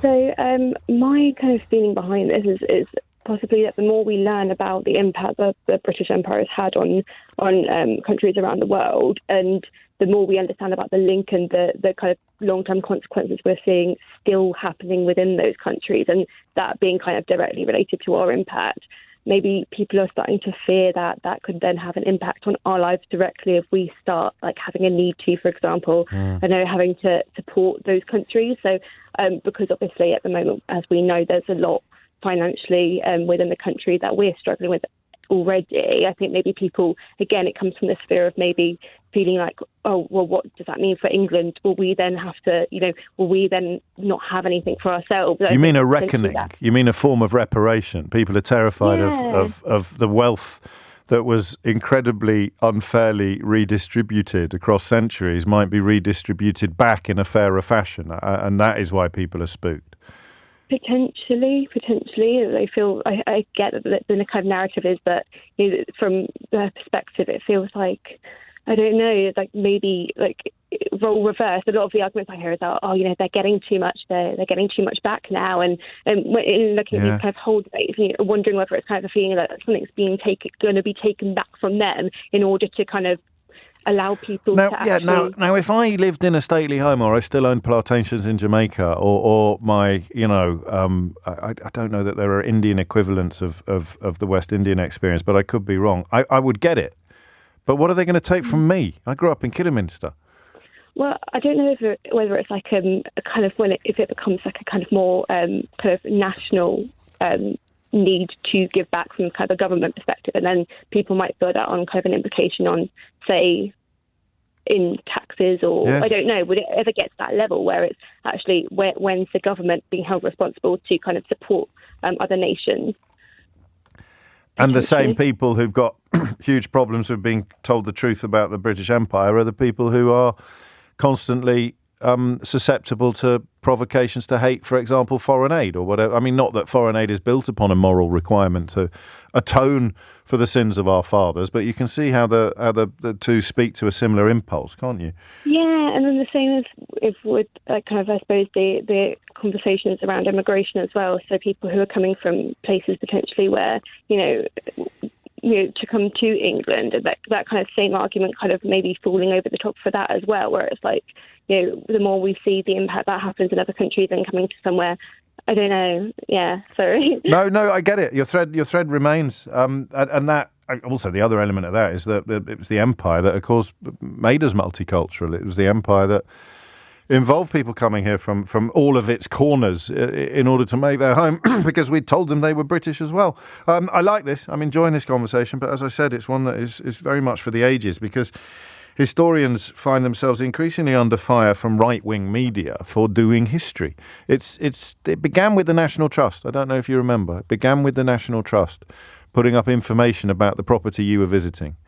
And a certain class of Englishmen hated it. They wanted less information because the information was troubling. Some of the information was troubling. This house was built on the proceeds of exploitation. But I mean, does it stop you enjoying what is being taken away from me? What is being taken away from Billy Bunch of Numbers with the bulldog avatar and his Union flag bow tie? What is being taken away from him when he is told, when his face is rubbed in the fact that, to quote this report, the British Empire depended on racist ideology in order to function? How the hell else do you think it worked? I forgot the figure. Go back 110 years. You've got, I think, 150,000 British people in India and 300 million Indians. I may have got those numbers slightly wrong, in which case sue me.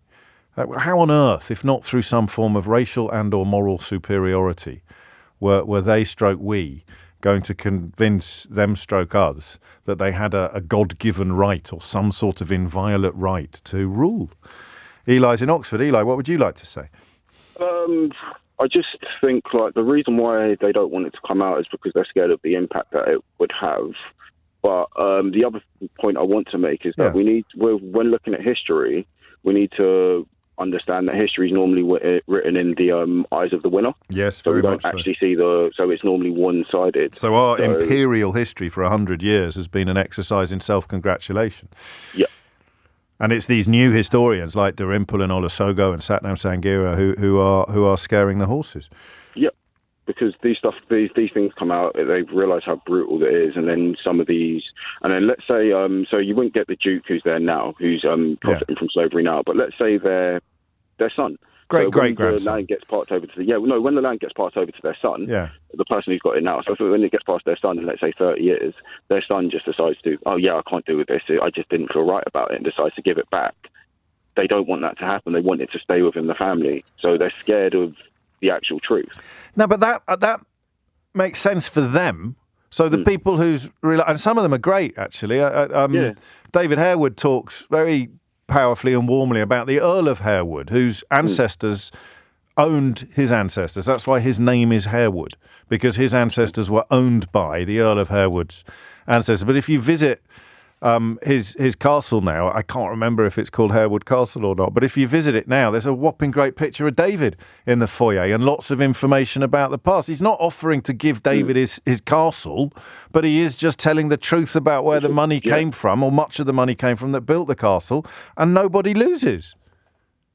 There's a lot of people out there who just don't want to admit the truth, and they think, they just want to go with what they're told, and because you're stealing something from me. You're stealing that little swell in my breast that I felt as a 9-year-old, reading H. Rider Haggard, and looking at the map of the empire when it was all pink, and that little swell I felt. You're stealing it from me by telling me the truth.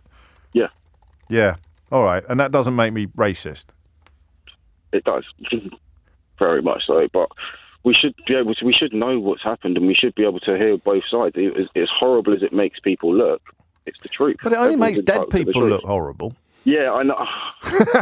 Yeah, right. So let me try and put this down a different route. So I'm a black person myself. What could potentially happen is, let's say I find out that there was a lot worse things that happened during the whole slave trade movement. Yes. Yeah. And it would then, and me naturally now has got no issue. Okay, yeah, that's what happened. But let's say I found out there was something, I don't know what to, can't use an example. Let's say there's something worse that happens, which makes the whole situation 10 times worse. Right. That might fuel me to start just automatically hating white people, thinking they're all slave owners and blah, blah, blah, which I didn't have before. Yeah, okay. Or it might prompt you to chuck a statue of a prominent slaver into the harbour in Bristol. Yeah. Which, of course, happened. And precisely the sort of people that we're trying to analyse this hour had a fit of the vapours about it. And the answer is to... I wonder if it's Harewood House, not Harewood Castle, so I was close. So that's the problem, isn't it? I wonder whether the people that we're talking about would even be able to answer the questions that we're trying to answer on their behalf. I just don't think they just want to admit it. But yeah, don't take away my warm swell of patriotic pride. And my apologies to the lady who asked me to stop using the phrase bulldog avatar because she loves bulldogs and she thinks I'm misrepresenting them. So I need a new phrase for that. Eli, great stuff. Thank you. Last word on this, I think, to Ben, who's in Lytham in Lancashire. Ben, what would you like to say? Lytham St Anne's, to give it its proper title. What's on your mind this morning? So I think there's a couple of things. First of all, that the reason that the government suppresses the report is to admit that there was governmental racism in Victorian times and then again governmental racism in the 50s through to the 80s, is then to invite parallels to be drawn with current day government. Yeah. So does that? Is there a fear that some of our policies will be looked at not as right-wing policies but as racist policies? You know, in the 50s and 80s, we were moving people around the world to suit us, and all of a sudden, hang on, is it okay for us to want to move people, to get rid of refugees and get rid of them and send them to Africa because we're moving people around the board like pawns again? But the second point about why people are affronted by it. And you say, why should I be embarrassed? Yes. And why should I be bothered by this? It happened in the past. Is that your identity isn't built on the fact that you're superior as a white man to anybody else? We're back to that, and maybe everyone in the category you've just described completely underestimates the prevalence of that feeling among the people we're trying to understand. Swells with pride, not because... It's not, or if it swells with hatred. Yeah, hatred and pride that you're... Because we ruled over all these black and brown people. Yeah. And so we must be better than them. And then if you're told, well, actually, that was all very, very wrong, what happened, well, then what have I got to be proud of now? What's my identity built on? Where is my identity gone? How do I put the Union Jack out the window and the bulldog? I'm sorry, okay, we won't talk about bulldogs. No, but, please, how do I? if you don't how mind. do I? Hey, we could talk about French bulldogs. That's probably all right. And I think it's about and when people are talking about, okay, well, it's an attack on British values. Yeah, British values are very, very subjective, aren't they? Well, of course they are. Of course they are. And you talk about English values, it's even harder to pin down. Or English identity, honest Bob Jenrick was talking about. And I think we've worked out what he meant, haven't we? He talks about woke and mass immigration is attacking English identity, he means the proportion of non-white people is too high, which is exactly what this Home Office report reveals has been policy since the 1950s and caused the scandal, the unconscionable scandal of Windrush. Yeah. I think we've done it, Ben. It's Missed Hour next, so let's see if we can keep up this habit of successfully unravelling the most Gordian of knots. It's 1 minute after 12. This is LBC from Global, leading Britain's conversation. Mystery Hour with James O'Brien.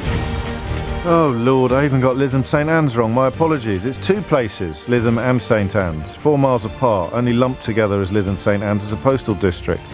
You'll be telling me next that that's not where the statue of Les Dawson is. I remember from my childhood. Mystery Hour is upon us. That is not one of the mysteries currently in need of solving, but who knows what's going to pop up between now and 1 o'clock. This is, after all, your weekly opportunity to achieve the sort of satisfaction not ordinarily available anywhere else on your radio dial. I think I can say that in my sleep now. I can say the phone number in my sleep, 0345 6060 sausages. Oops. I get children. People send me little clips of their children saying the phone number from the back of the car because they've had LBC on for so long, and the child can go, I wonder if anyone's first words were 0345 6060 973. It's a phone in. You ring in with a question, someone else provides an answer. If you're particularly brilliant, there's a wonderful, wonderful prize. Namely, a Mystery Hour board game. You can find out full terms and conditions for that competition, which essentially involves me picking my favourite contributor of the week and giving them a Mystery Hour board game at lbc.co.uk. Some people still think that the Mystery Hour board game, like Keith, is a figment of my imagination. a figment of my imagination. It's not. It's real. I can prove it at mysteryhour.co.uk. I can't prove that Keith exists. I'm not sure I'd want to. But you can go to mysteryhour.co.uk to find out how you can get hold of a game should you not be lucky enough to win one. 6 minutes after 12 is the time. I get some nice messages when we do. I'm looking at Andrea and Jazz and Seema and others when we do conversations like the one we had in the last hour. I appreciate they're still quite rare in the British media, but things are getting better, and I do take your warm and very kind words to heart. I really do, and rest assured that I will continue to fight these battles. Whether it's on your behalf or not, I don't know, but I will continue to fight these battles because it's the right thing to do. But time now for some fun. Should we crack straight on? Have I done all the housework? Have I done all the rubric, all the T's and C's at lbc.co.uk? Richard's in Twickenham. Richard, question or answer? I've got a question for you, James. Carry on. So, it's a question about snails. Good. If you step on the snail, I know, and you break its shell, but the snail itself is otherwise unharmed, can the snail carry on living? Basically, I mean, obviously it's going to be more vulnerable to predators, but is there something about a snail that requires its shell day to day beyond protection? Can a snail survive sans shell? Yes. How old were you when you discovered that slugs were not simply homeless snails? I think I always knew that. Did you? Oh, you're clever. You had a better education than me. My parents deserve a refund. I've seen them both, but the reason I ask is that I live in your neck of the woods, and we have a lot of snails and slugs in the garden. I think everyone does. I don't think it's unique to southwest London. Well, slugs are driving me dotty at the moment. They played havoc with my radishes, and that's not a figure of speech. I know. I mean, obviously, I try to avoid stepping on snails, but it happens, particularly after dark. So I was just wondering whether they're viable without a shell. We shall find out. 0345 6060 973 is the number that you need. I don't think Eleanor would let me dedicate a small section of the programme to the best slug repellent tactics available out there. But I've had one more go at my radishes. I've sowed one more crop, and I reserve the right in the next 2 weeks probably to return to the question of slug repellent. I don't mean slug repellent as in a bottle of slug repellent. I mean modes of repelling slugs. Catriona is in Glasgow. Catriona, question or answer? It's a question, James. Oh, yes. Why do Americans call a cup of coffee a Joe? Oh, a Joe? Yeah. Do they? Yeah, I saw it in a movie, actually, where the guy's asking for a cup of Joe. Oh, a cup of Joe. Okay. Yeah. No, I mean, I like it. I mean, it's probably like Hoover and probably a brand name, isn't it? That became generic. So one of the I imagine it would involve one of the early purveyors of coffee, the name of their brand involving Joe somewhere. So a cup of Joe, like asking for a Hoover when you mean a vacuum cleaner, because they were. Do you see what I mean? But I'm not going to take I'm not going to take a round of applause for that. Why do Americans call a cup of coffee a cup of Joe? A cup of Joe. Thank you, Catriona. That's on the board. So snails and coffee. It's all there. 10 after 12. Haval is in Norbury. Haval, question or answer? Question, please. Good afternoon. Good afternoon. When you are sitting on the plane and on the runway, yes, the plane is accelerating before takeoff. Yes. You feel pushed back. There's a force pushing you back in the seat. You do. However, when you are up in the sky, the plane, I assume, is going even faster. Yeah. You don't feel that push. It just, everything becomes normal. Yeah. I'd like to know. So would I now. What the reason? Me too. That's insane. I've flown many times, never thought about it. Last week, or the week before, I was on a plane, and I said, what's going on here? Yeah. That force is gone. And it's not just when you're at an angle, is it? It's not just when you're going... No, I mean, it's the plane is going straight on the runway. You feel this push, and which is very nice, as if you are in a an F1 car or something. Yes, I quite that. like that as well. I think it's G-force. It's probably a form of G-force. Well, it probably isn't. Don't But at when me. you are up in the sky, When you're going you are really, sitting really there. fast, you don't feel any resistance at all. No. Oh, I like that question.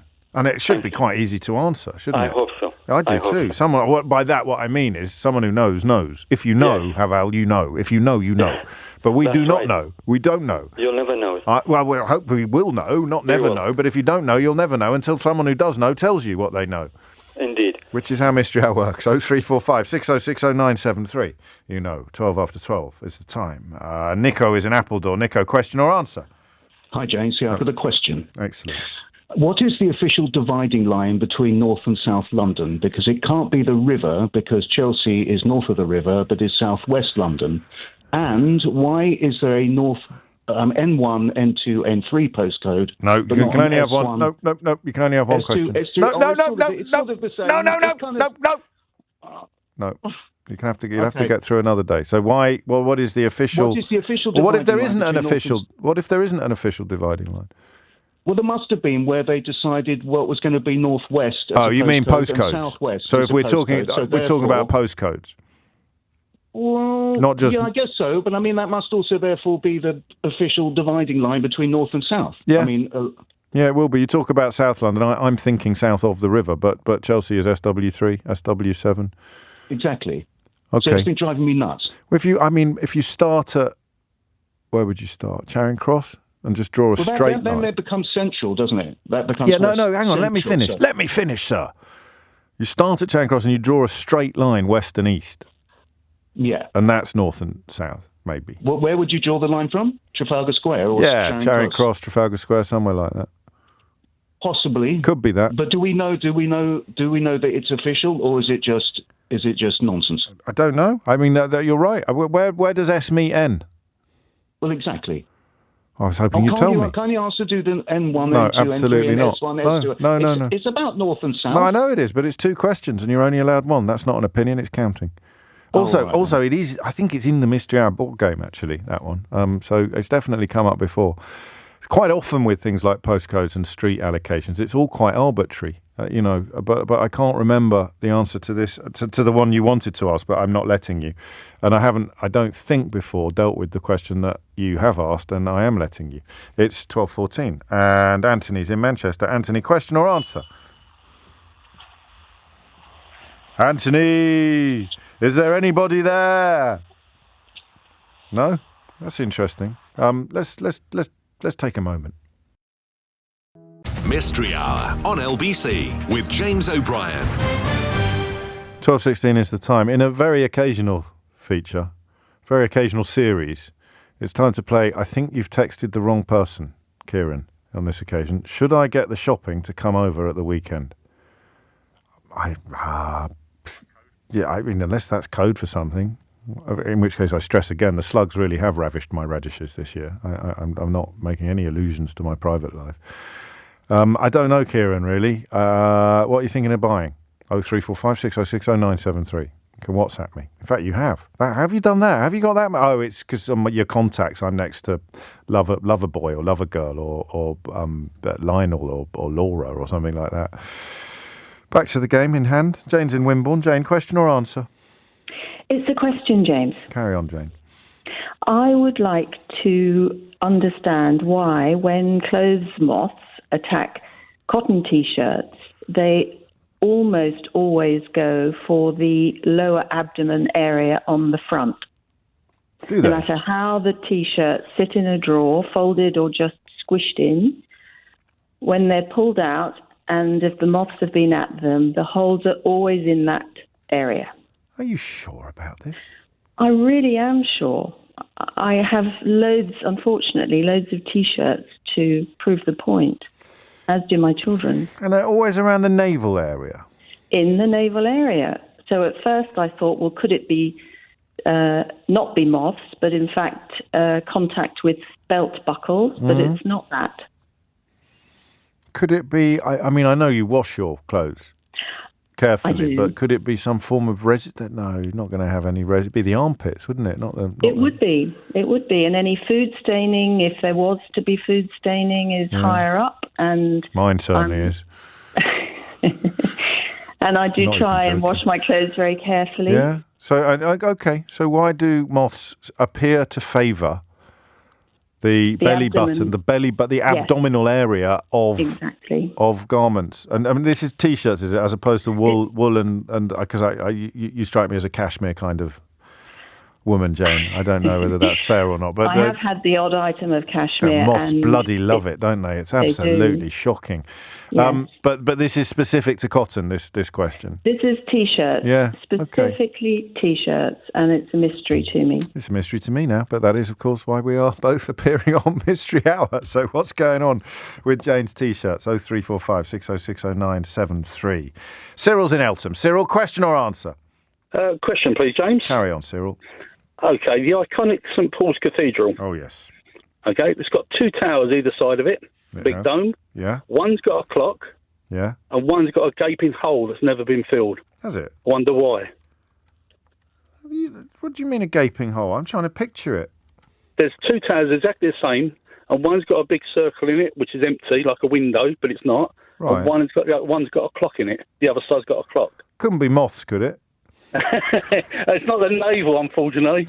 So it's to the left when you're looking at it. They're not on either side of the dome. They're on one side of the. Well, they are. If you're looking at it from the side, they're at one end. But if you're looking at it head on, then they're on either side of the dome, but quite far in front of it. And only one's got a. And the other one's got an aperture which hasn't been filled. So it looks like a missing clock, or a missing something. Yeah. Yeah. All right. You're on. I like that one. thank you. Nice one, Cyril. James, that's the second time you got me on that one. And about the 10 millionth time it's happened in your life.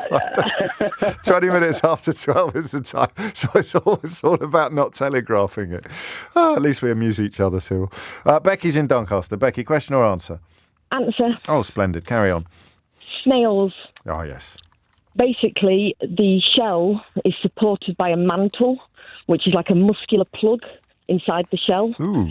If that shell goes, the lungs can no longer be supported by the outside structure of the shell and they suffocate.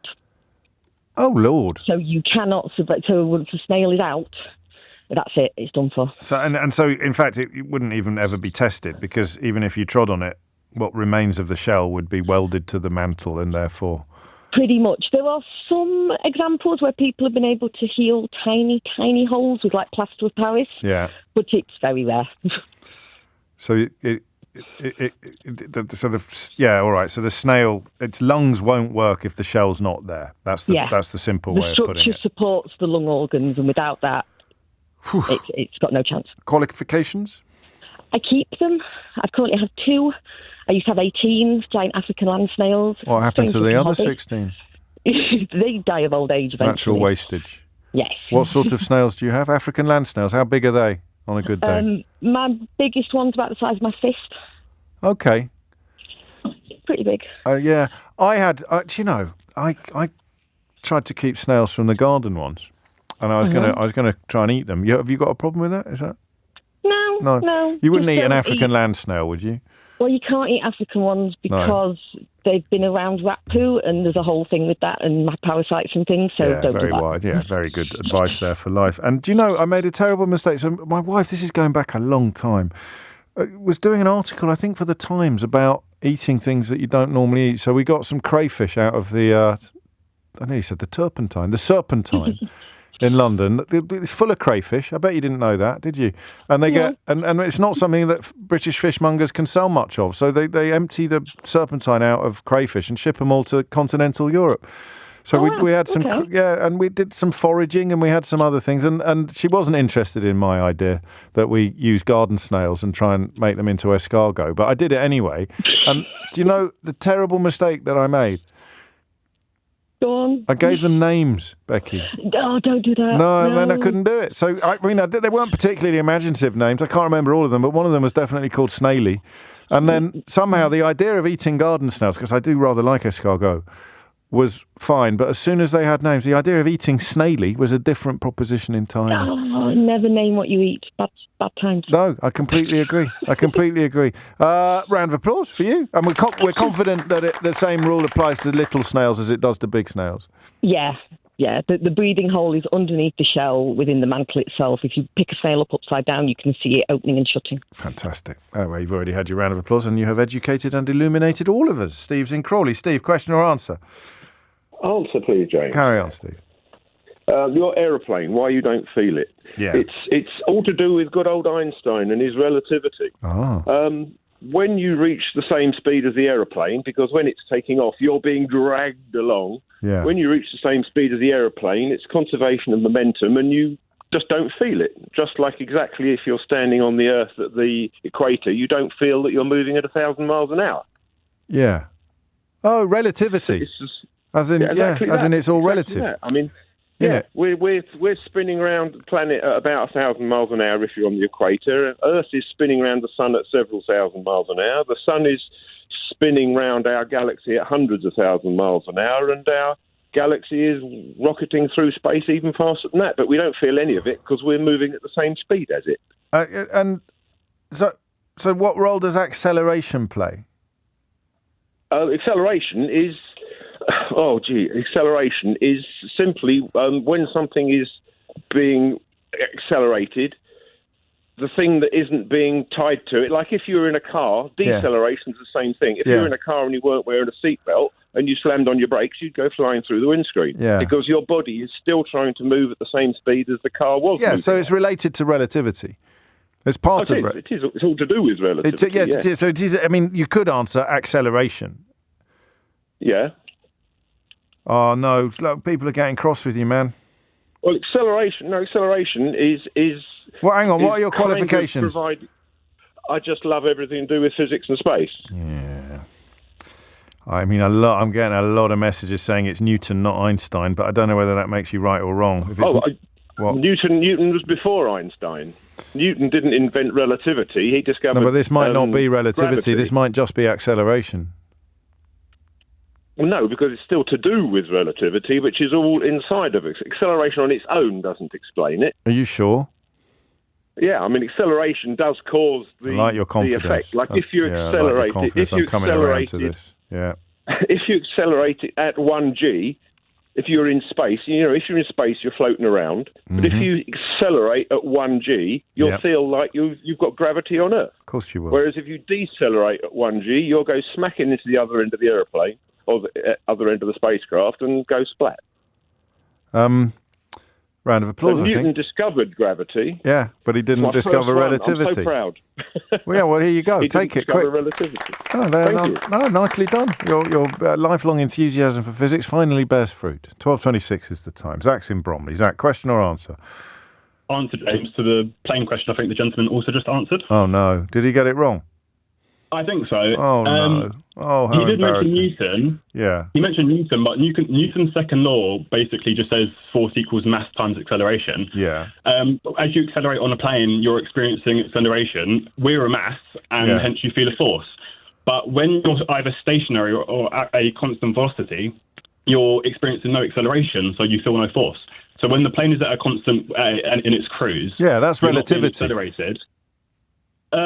Well, that is relativity, not to do with Einstein's other stuff, and I don't know. Space and I'm time. out of my I'm going to let you in on a secret, Zach, because I'm sure you haven't been able to tell. I'm out of my comfort zone. You're out of your comfort zone? Yeah, I'm out of my comfort zone. Well, I mean, this is more my field of stuff. Fair enough. So what was he wrong about? Well, I didn't actually properly hear his call because I was kind of trying to get to you guys. Fair enough. But I heard him mention Einstein a lot, but I think it's just a lot more to do with Newton and his kind of laws of motion. And that second law, which is just force equals mass times acceleration. Qualifications? So that's why... Sorry? Qualifications? I'm both a pilot and then an engineer. I did aerospace engineering. It feels like when the plane is taking off, we feel the force. Because you're being accelerated. But there it is, you see. You said it. Acceleration. Yeah. Okay, I'm going to give you a round of applause as well, but because of my own ignorance, I'm not going to take away Steve's. Was it Steve? Oh, that's fair. Yeah. So you have one too. Amazing. Relativity, I think, has got more to do with time in that sense, has it? I don't know. I don't imagine this comes as a major surprise to anybody who's been listening to the last 4 minutes of radio, but I haven't got a clue what's going on. And I'm not proud of it. I kind of make jokes about it, but it being bad at something is bad. We used to do it with maths all the time when I was young. Oh, I'm no good at maths. But when secretly what you were saying was, I'm a poet. You say, I'm rubbish at maths, mate. Yeah, I'm a poet. I'm a romantic poet. Oh, I'm rubbish I'm not a geek. But really, being rubbish at maths is rubbish. You should be good at maths, or at least try harder to be better at maths. Might even make you a better poet. Glenn's in Camberley. Glenn, question or answer? It's an answer, James. Carry on, Glenn. It's regarding the holes in the T-shirt. Holes. So, the holes are caused by the T-shirt rubbing against the metal buttons that you get on jeans and similar trousers. It's not that. And she said in her question it's not that. She said it's not that. Yeah. But I have got a product that proves it is. Have you? Here we go. Yeah. Flipping it. There's a product you can buy on the internet, yeah, which I researched a little while back because we were getting the same problem. Yeah. And it's a little silicone rubber cover that goes over the buttons on your jeans, and it stops that happening. Are you serious? No. Yes, I am. Yeah. Right. So, I thought I was confused by the physics question. I thought I was quite safe on this one. So it's nothing to do with moths. No, nothing to do with moths. I think it's a rubbing. It's a constant rubbing against the metal. I think you've got Occam's razor on your side, haven't you? Well, definitely. Because it can't be. There's no earthly way that a moth is capable of identifying. Well, not in one place. No, all the time. So it is rubbing on the button or the belt, and therefore... Yeah, and there's a product on the internet available. I won't say the name of the product, but there's a product on the internet you can get. Over a long period of time, a little silicone disc, and it comes out all right in the wash, does it? Yeah. Well, you can take them off when you wash them if you want to, but they're quite tight fitting over the metal button, and it fits quite snug. Oh, of course, it goes on the metal. It doesn't go on the T-shirt. No. On the metal button, covers the metal button off. I don't know, though. So Eddie says the holes appear well above the belt line and are usually not central. Well, some people will have moths, but they won't be digging holes in all the same place, James. Huh? They wouldn't be in the That's what I'm saying. So just be, and also occasionally a moth might actually eat a hole in precisely the place that we're talking about. But make the hole bigger. But yeah. But the repeated incidence of holes in exactly the same place across a range of garments speaks to your theory rather than moths. Well, we've had exactly the same problem, and it's on a number of different T-shirts in the same place. Well, I mean, I've never had this problem. Is that because I replace my T-shirts regularly, or...? Maybe you've got trousers where you haven't got the metal buttons, maybe, many. I usually tuck my T-shirt in and wear something over the top of it. Well, there you go. If I'm wearing a T-shirt in the summer...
Anyway, round of applause for Glenn. I like that. Well played. No, well played you. Nice one. Jenny Barsby's here now with your headlines.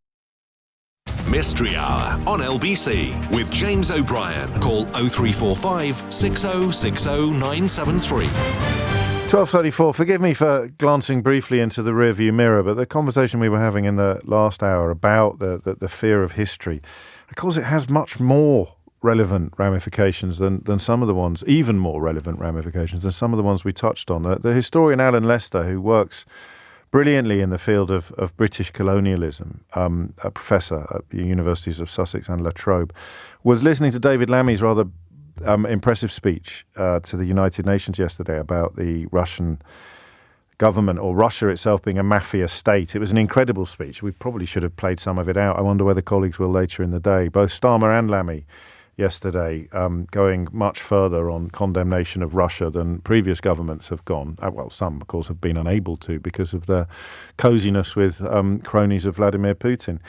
But this line here from Professor Alan Lester: if only Western right-wing historical revisionists realised the hypocrisy of defending white Britain's right to invade and redraw boundaries in the past, whilst condemning Putin today.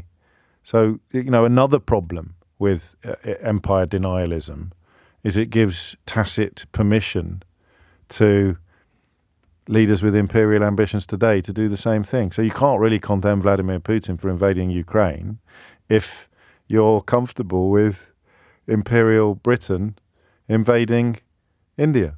I mean, it's not a colour-based observation, although David Lammy pointed out that as a black man, he understands better than most the idea of having ancestors who rose up and fought in a great rebellion of the enslaved. Just another brand, another flavour of imperialism. Incredible stuff, that. Really incredible. 12:36 is the time. Back to Mystery Hour. Richard is in Aylesbury. Richard, question or answer? Question, please, James. Carry on, Richard. I would like to know why you have to chase an itch. And what I mean about that is sometimes I'll say to my wife, I'll give my back a scratch, and it'll be a pinpoint area on my back. Yeah. And then all of a sudden I'm saying, go left, go right, go up, go down. And essentially you never get to the bottom of the itch in the end, but it seems to go all around your back before you try and get it, if that makes any sense. Okay, that is like Baloo the bear in the Jungle Book. Yeah. You see bears normally scratch themselves on trees. Oh, yeah, although Baloo achieves satisfaction, I think. He does hit the sweet spot, probably because he's got a whole tree, whereas your wife's only got her fingers, poor woman. And I've only got small gardens with no trees. No. And how often does your wife agree to do this? Well, it depends, because she does get quite annoyed, because you spend 5 minutes trying to get to the bottom of it, and essentially we never get to the bottom. And she's still going. She still does it. So why does the itch move around? Why does the itch move around? Moving itches. Basically. Moving itches. My first band was called the Moving Itches. It doesn't work, does it? I've got to start. One of my daughters hates that joke. It's because I do it all the time. Thank you, Richard. What's going on with a moving itch? 0345 606 0973. What's the empty tower on St. Paul's? One of them's got a clock, one of them's got nothing. What's going on there then? What was Jane's question? What have I written down there? Oh, moths. We've done that. I'll try a line through that. Nico's question about where does North London stop and South London start, and vice versa. We've done the acceleration question of Havells. Why do Americans talk about a cup of Joe? And we have done the snails question of Richards. What was the name of the nice lady who answered the snails question, Keith? It was Becky in Doncaster as well. My first home was in Doncaster. Liz is in Shepperton. Liz, question or answer? Question, please. Yes. I was visiting my husband in his office in London, and it overlooks the Thames, and there was a railing outside. Yes. Excuse me. That's and right. there were big seagulls, all resting. Some of them were asleep, all lined up on this railing. Yes. And they were all on one leg. Yes. Now, they were big birds, and they had one leg, and it looked very...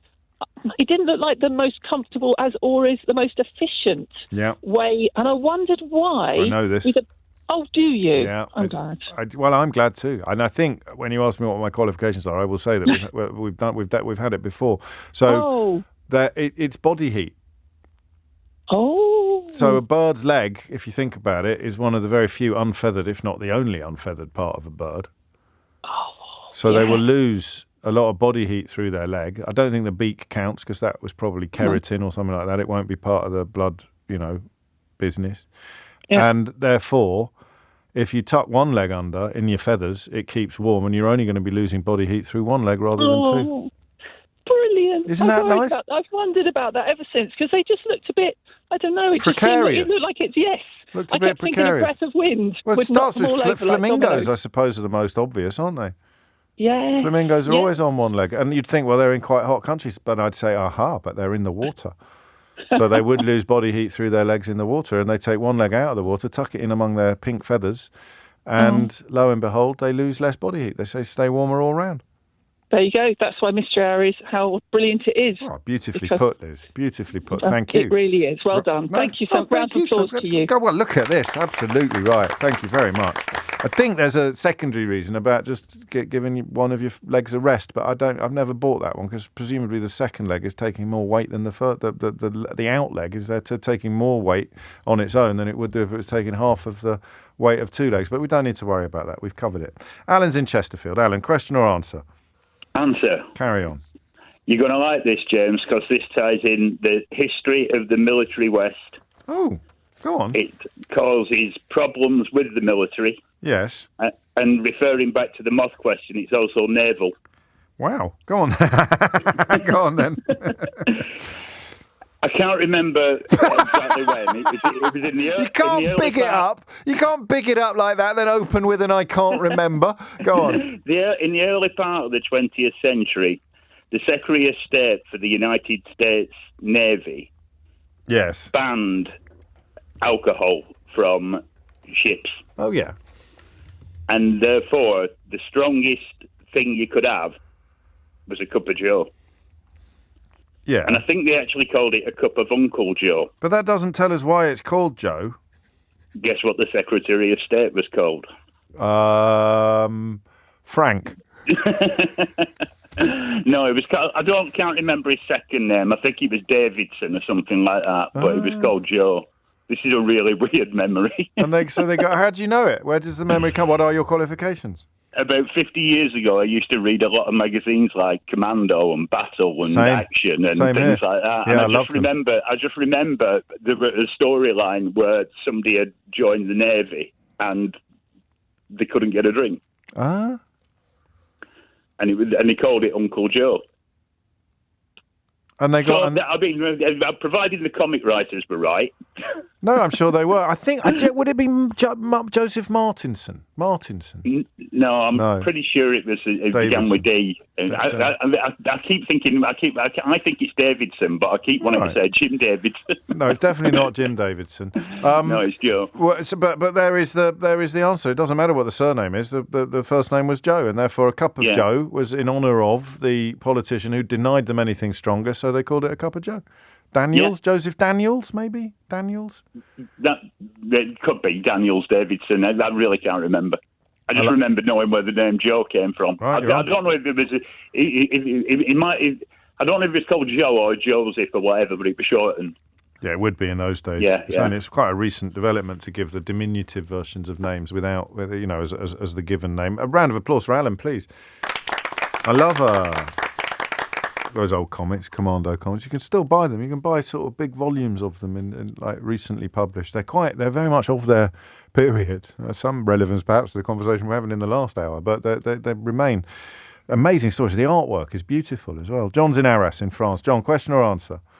Answer, James. Carry on. It's to do with North and South London. Yes. And it relates very strongly to postcode areas. Yes. So that the postcode areas roughly around the capital, N, E, W, S, E, and for our purposes, the most important one is SW. Yes. And so all those places, so the directions are fairly clear. SW and SE are South London. Yes. And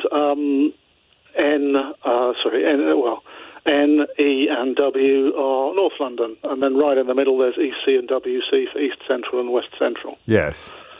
But for SW, for example, Chelsea is SW3, north of the river, and Brixton is SW2, south of the river. So it's the only one of the sort of postcode regions which transcends the river. Why? And why is because each of the areas was allocated a particular code based on where the sorting offices are. So all the areas with 1 in the postcode, so SW1, SE1, N1, that's the head district. And then you have sub-offices. So Chelsea's an anomaly, right? And there is no sort of official designation of where north stops and south begins. Well, the Royal Mail would tell you that north stops and south begins where the postcode line changes. Yes, exactly. And that was based on where the sorting offices the head were. sorting offices were, and the sub offices as well. Why couldn't they just have made Chelsea W? A W? Because W is a little bit further north, so places like Bayswater, Chiswick, Acton, those kind of places that you know so well. I do, yeah. They are in the W. Okay. Qualifications? I used to do direct mail in southeast London quite a lot. Yes. And I also, as a student, did a lot of house hunting in the SE area, and I got to know all the different postcodes. So you know that if you want to go live in Catford, then it's SE6, or if you want to go live in Charlton, it's SE7. So, I mean, the answer is postcodes, in a nutshell. The answer is postcodes, and postcodes are determined by location of sorting offices. There it is. Beautiful answer. How comprehensive. Thank you, John. One more thing, if I may. Well, you may, indeed. That within each of those areas, broadly speaking, each sub-district, so SE2, SE3, SE4, for example, they are named alphabetically. So SE2 is Abbey Wood, SE3 is Blackheath, SE4 is Brockley, all the way out to SE18, which is Woolwich. How far could you get, do you reckon? In terms of... Right, I mean, you got the first 2 or 3. Could you get up to 18? Oh, yeah, easy. Well, from memory? Yeah. Go on, then. Brockley, SE4, Camberwell, SE5, Catford, SE6, Charlton, SE7, Deptford, SE8, Eltham, SE9, Greenwich, SE10, SE11 roundabout Hatcham, sort of around the sort of New Cross Gate area. Stop stalling. SE12 Lee, SE13 my beloved Lewisham, where I lived for 30 years, SE14 New Cross, SE15 Peckham, SE16 Rotherhithe, SE17 Walworth, and SE18 Woolwich. Fantastic. That's me told. And another round of applause for getting it right. Thank you. Thank you. And sadly, not allowed to enter the Mystery Hour draw, which you might have just won if you were, because you're calling in from overseas. But there'll be other chances. 12:47 is the time. Is that the same? So a fascination with this kind of thing, which I share, up to a point. I couldn't have done that in a million years. Is it a bit like my fascination with bridges and cranes and things, like this idea that we're imposing order upon the chaotic universe that we inhabit, and somehow this, because of streets and postcodes, imposing order on nature's chaos. I don't know, I'm being a bit highfalutin or pompous, depending on your perspective. Mystery Hour with James O'Brien. This is LBC. It's 10 to 1. You're listening to James O'Brien on LBC. We still need answers to... Actually, we've done quite a lot, haven't we? St. Paul's has 2 towers. It's got the dome, right? Familiar with the dome? And it's got 2 towers. One of them's got a clock on it. One of them has not. What was supposed to be? Was there... I mean, it looks odd, according to Cyril. And we want to know why. Why is there an absence in that aperture when there is a clock in the other one? Why do itches move? When you start scratching an itch, why does it move around your back? As evinced by Richard, but also I think by Baloo the Bear in the Jungle Book. 0345 6060 973 is the number you need for either of those. And then I've written down the bird. Oh, and I did the birds question of Liz's. So they're the only 2 still waiting for an answer, aren't they? Hit the numbers now, you will get through. It means I can squeeze in 1 or 2 more questions. Terry is in Buntingford. Terry, question or answer? Question, please, James. Carry on, Terry. Bucket list ticked. Pardon? Another bucket list ticked for me. Yes. Right. Albinos. Can we get an albino in all species? Animals, I mean, there's seen humans, snakes, rats. Is there... I could make you carry on like I did the last fella with the postcodes. I see how long we would be here. We've only got about 5 minutes. So we had a question recently about was it a specific to albinism? Was it? So we want to know. Are you sure you get albino snakes? Yeah. I used to have a couple of snakes in my time, and I didn't have an albino, but obviously having snakes, I knew that. It wasn't just a white snake. Couldn't just be a white snake. No, I'm sure it was. I can't go definitive on that. No, don't worry. So I mean, is there what species can have albinism and what species can't? Is it most species that can? Well, it's more. Yeah, is it in every kind of species? Or I don't think it is in every kind of species, because is it not linked to? I don't know. Why am I trying to answer any of these questions? I don't know. I'm sorry. Yeah, that's why I'm ringing you. Yeah, exactly that. I think it's got to be linked to melanin. It's got to be linked to melanin, hasn't it? So it couldn't be in all. Some species won't have any melanin. I don't know, as you've probably gathered. Well, you're trying. You're trying. I'm always trying, Terry. You know that. Let's put it on the list. Albinism. Where can it occur? And is it? There you go. Where can it occur, or is it in most living species? 0345 6060 973 is the number that you need. Squirrels we were talking about. Were we talking about albino squirrels? Someone started sending me pictures of albino squirrels. Do you know? One of the things about Mystery Hour is that it sticks in your mind sometimes. And we went through a phase of wondering why you never saw. It was dead something. Was it dead pigeons or something like that? No, you do see dead pigeons. I can't remember what it was. I just said it sticks in your mind sometimes, and I can't remember what it was at all. But on social media, I went through a period of being sent pictures of something quite unpleasant whenever somebody encountered one. And at first, I'd think, why are you sending me? Oh, it's a Mystery Hour reference. What was it? What would that have been? So I think for a while, you sent me pictures. Every time you came across an albino squirrel, you just sent me a picture of an albino squirrel, which, if you didn't know the context, would be quite a weird thing to be popping up on your social media. Brian's in Caterham. Brian, question or answer? Answer, James. And they weren't albino squirrels, were they, Brian? There was something else going on there, but I can't remember what. But where were we? What is your answer? The answer is the vacant hole in St Paul's North Tower. Holes, yes. It's actually the bell chamber where the bells are. The bells are just out of sight below the level of the hole. There's actually 4 holes all around the tower, the same size. Yes. So it's a belfry? It's a belfry, yes. So it's a silly question. And the ringing room is halfway down where the little rectangular window is. And in the south tower is the clock mechanism. Is that right? Yes. Qualifications? A bell ringer. Are you? Yes. A campanologist? Yes. Well, good. Have you ever rung the bells at St Paul's? I've seen them, but it's a rather elite tower. You've got to be pretty good to get an invite to ring them. Have you really? You can't just have a little go because you've established your credentials elsewhere? No, I've rung at Southwark Cathedral, but I've never rung at St Paul's. Is that? And where do you normally ring? Do you ring every Sunday? I ring every Sunday. And in Caterham? Most evenings of the week in Caterham and all the surrounding towers, Bletchley, Nutfield, Godstone and all those. What's the pleasure? Describe to me why you like it so much. It's an exercise, really. Yeah, it's more than that. You could do press-ups. What's the joy? I'm slightly dyslexic, so I'm useless with numbers, and I ring by what they call rope sight. Okay. Yeah. I like that. And how? I mean, this might be a stupid question. I'm oddly fascinated by this, Brian. There's a chance you might regret ringing in. What's the difference between a good bell ringer and a less good bell ringer? It takes years and years of practice. I've been ringing for 20 years, and I've only just got to one of the minor methods called plain hunt and Sunday service ringing.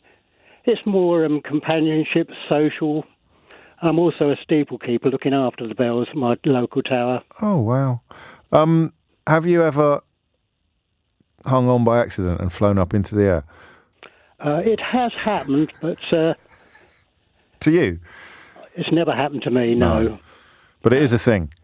It can happen if a part of the mechanical mechanism breaks. And nervousness as well, because you should just let go, but you wouldn't, would you? It's like a human impulse. They tend to hang on. Yeah, you hang on, and then suddenly, next thing you know, you're up in the belfry. Oh, that's a lovely quote. Have you've been to the ones in St Paul's? You visited them, but you haven't had a go on them. I visited them, actually, before I became a bell ringer. Was that part of what inspired you to become a bell ringer, do you think? No, it was a work colleague that got me into bell ringing. Yeah, I love it. Thanks, Brian. Thanks for ringing in.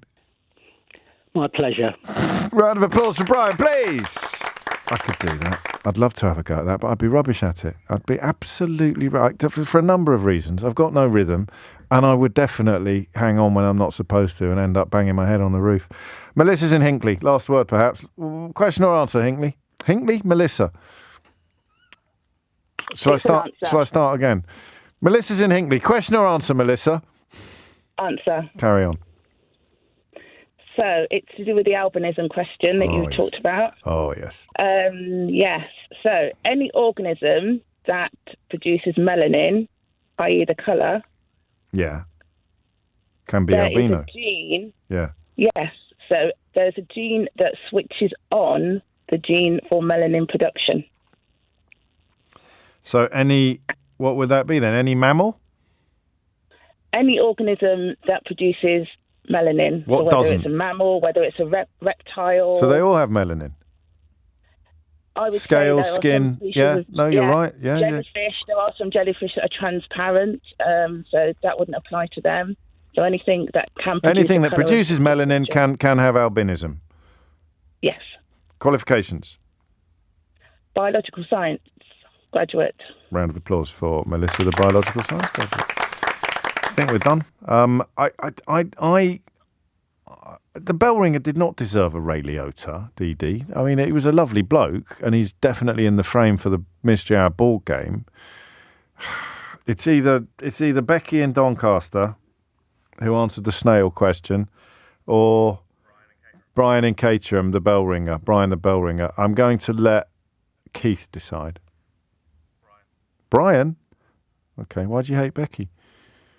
If you missed any of today's show, you can listen back on Catch Up on Global Player, where you can also pause and rewind live radio, as well as listen to a range of podcasts. Download it now for free from your app store or head to globalplayer.com. Coming up at 4 on LBC, it's Tom Swarbrick, but now it's time for Sheila Fogarty.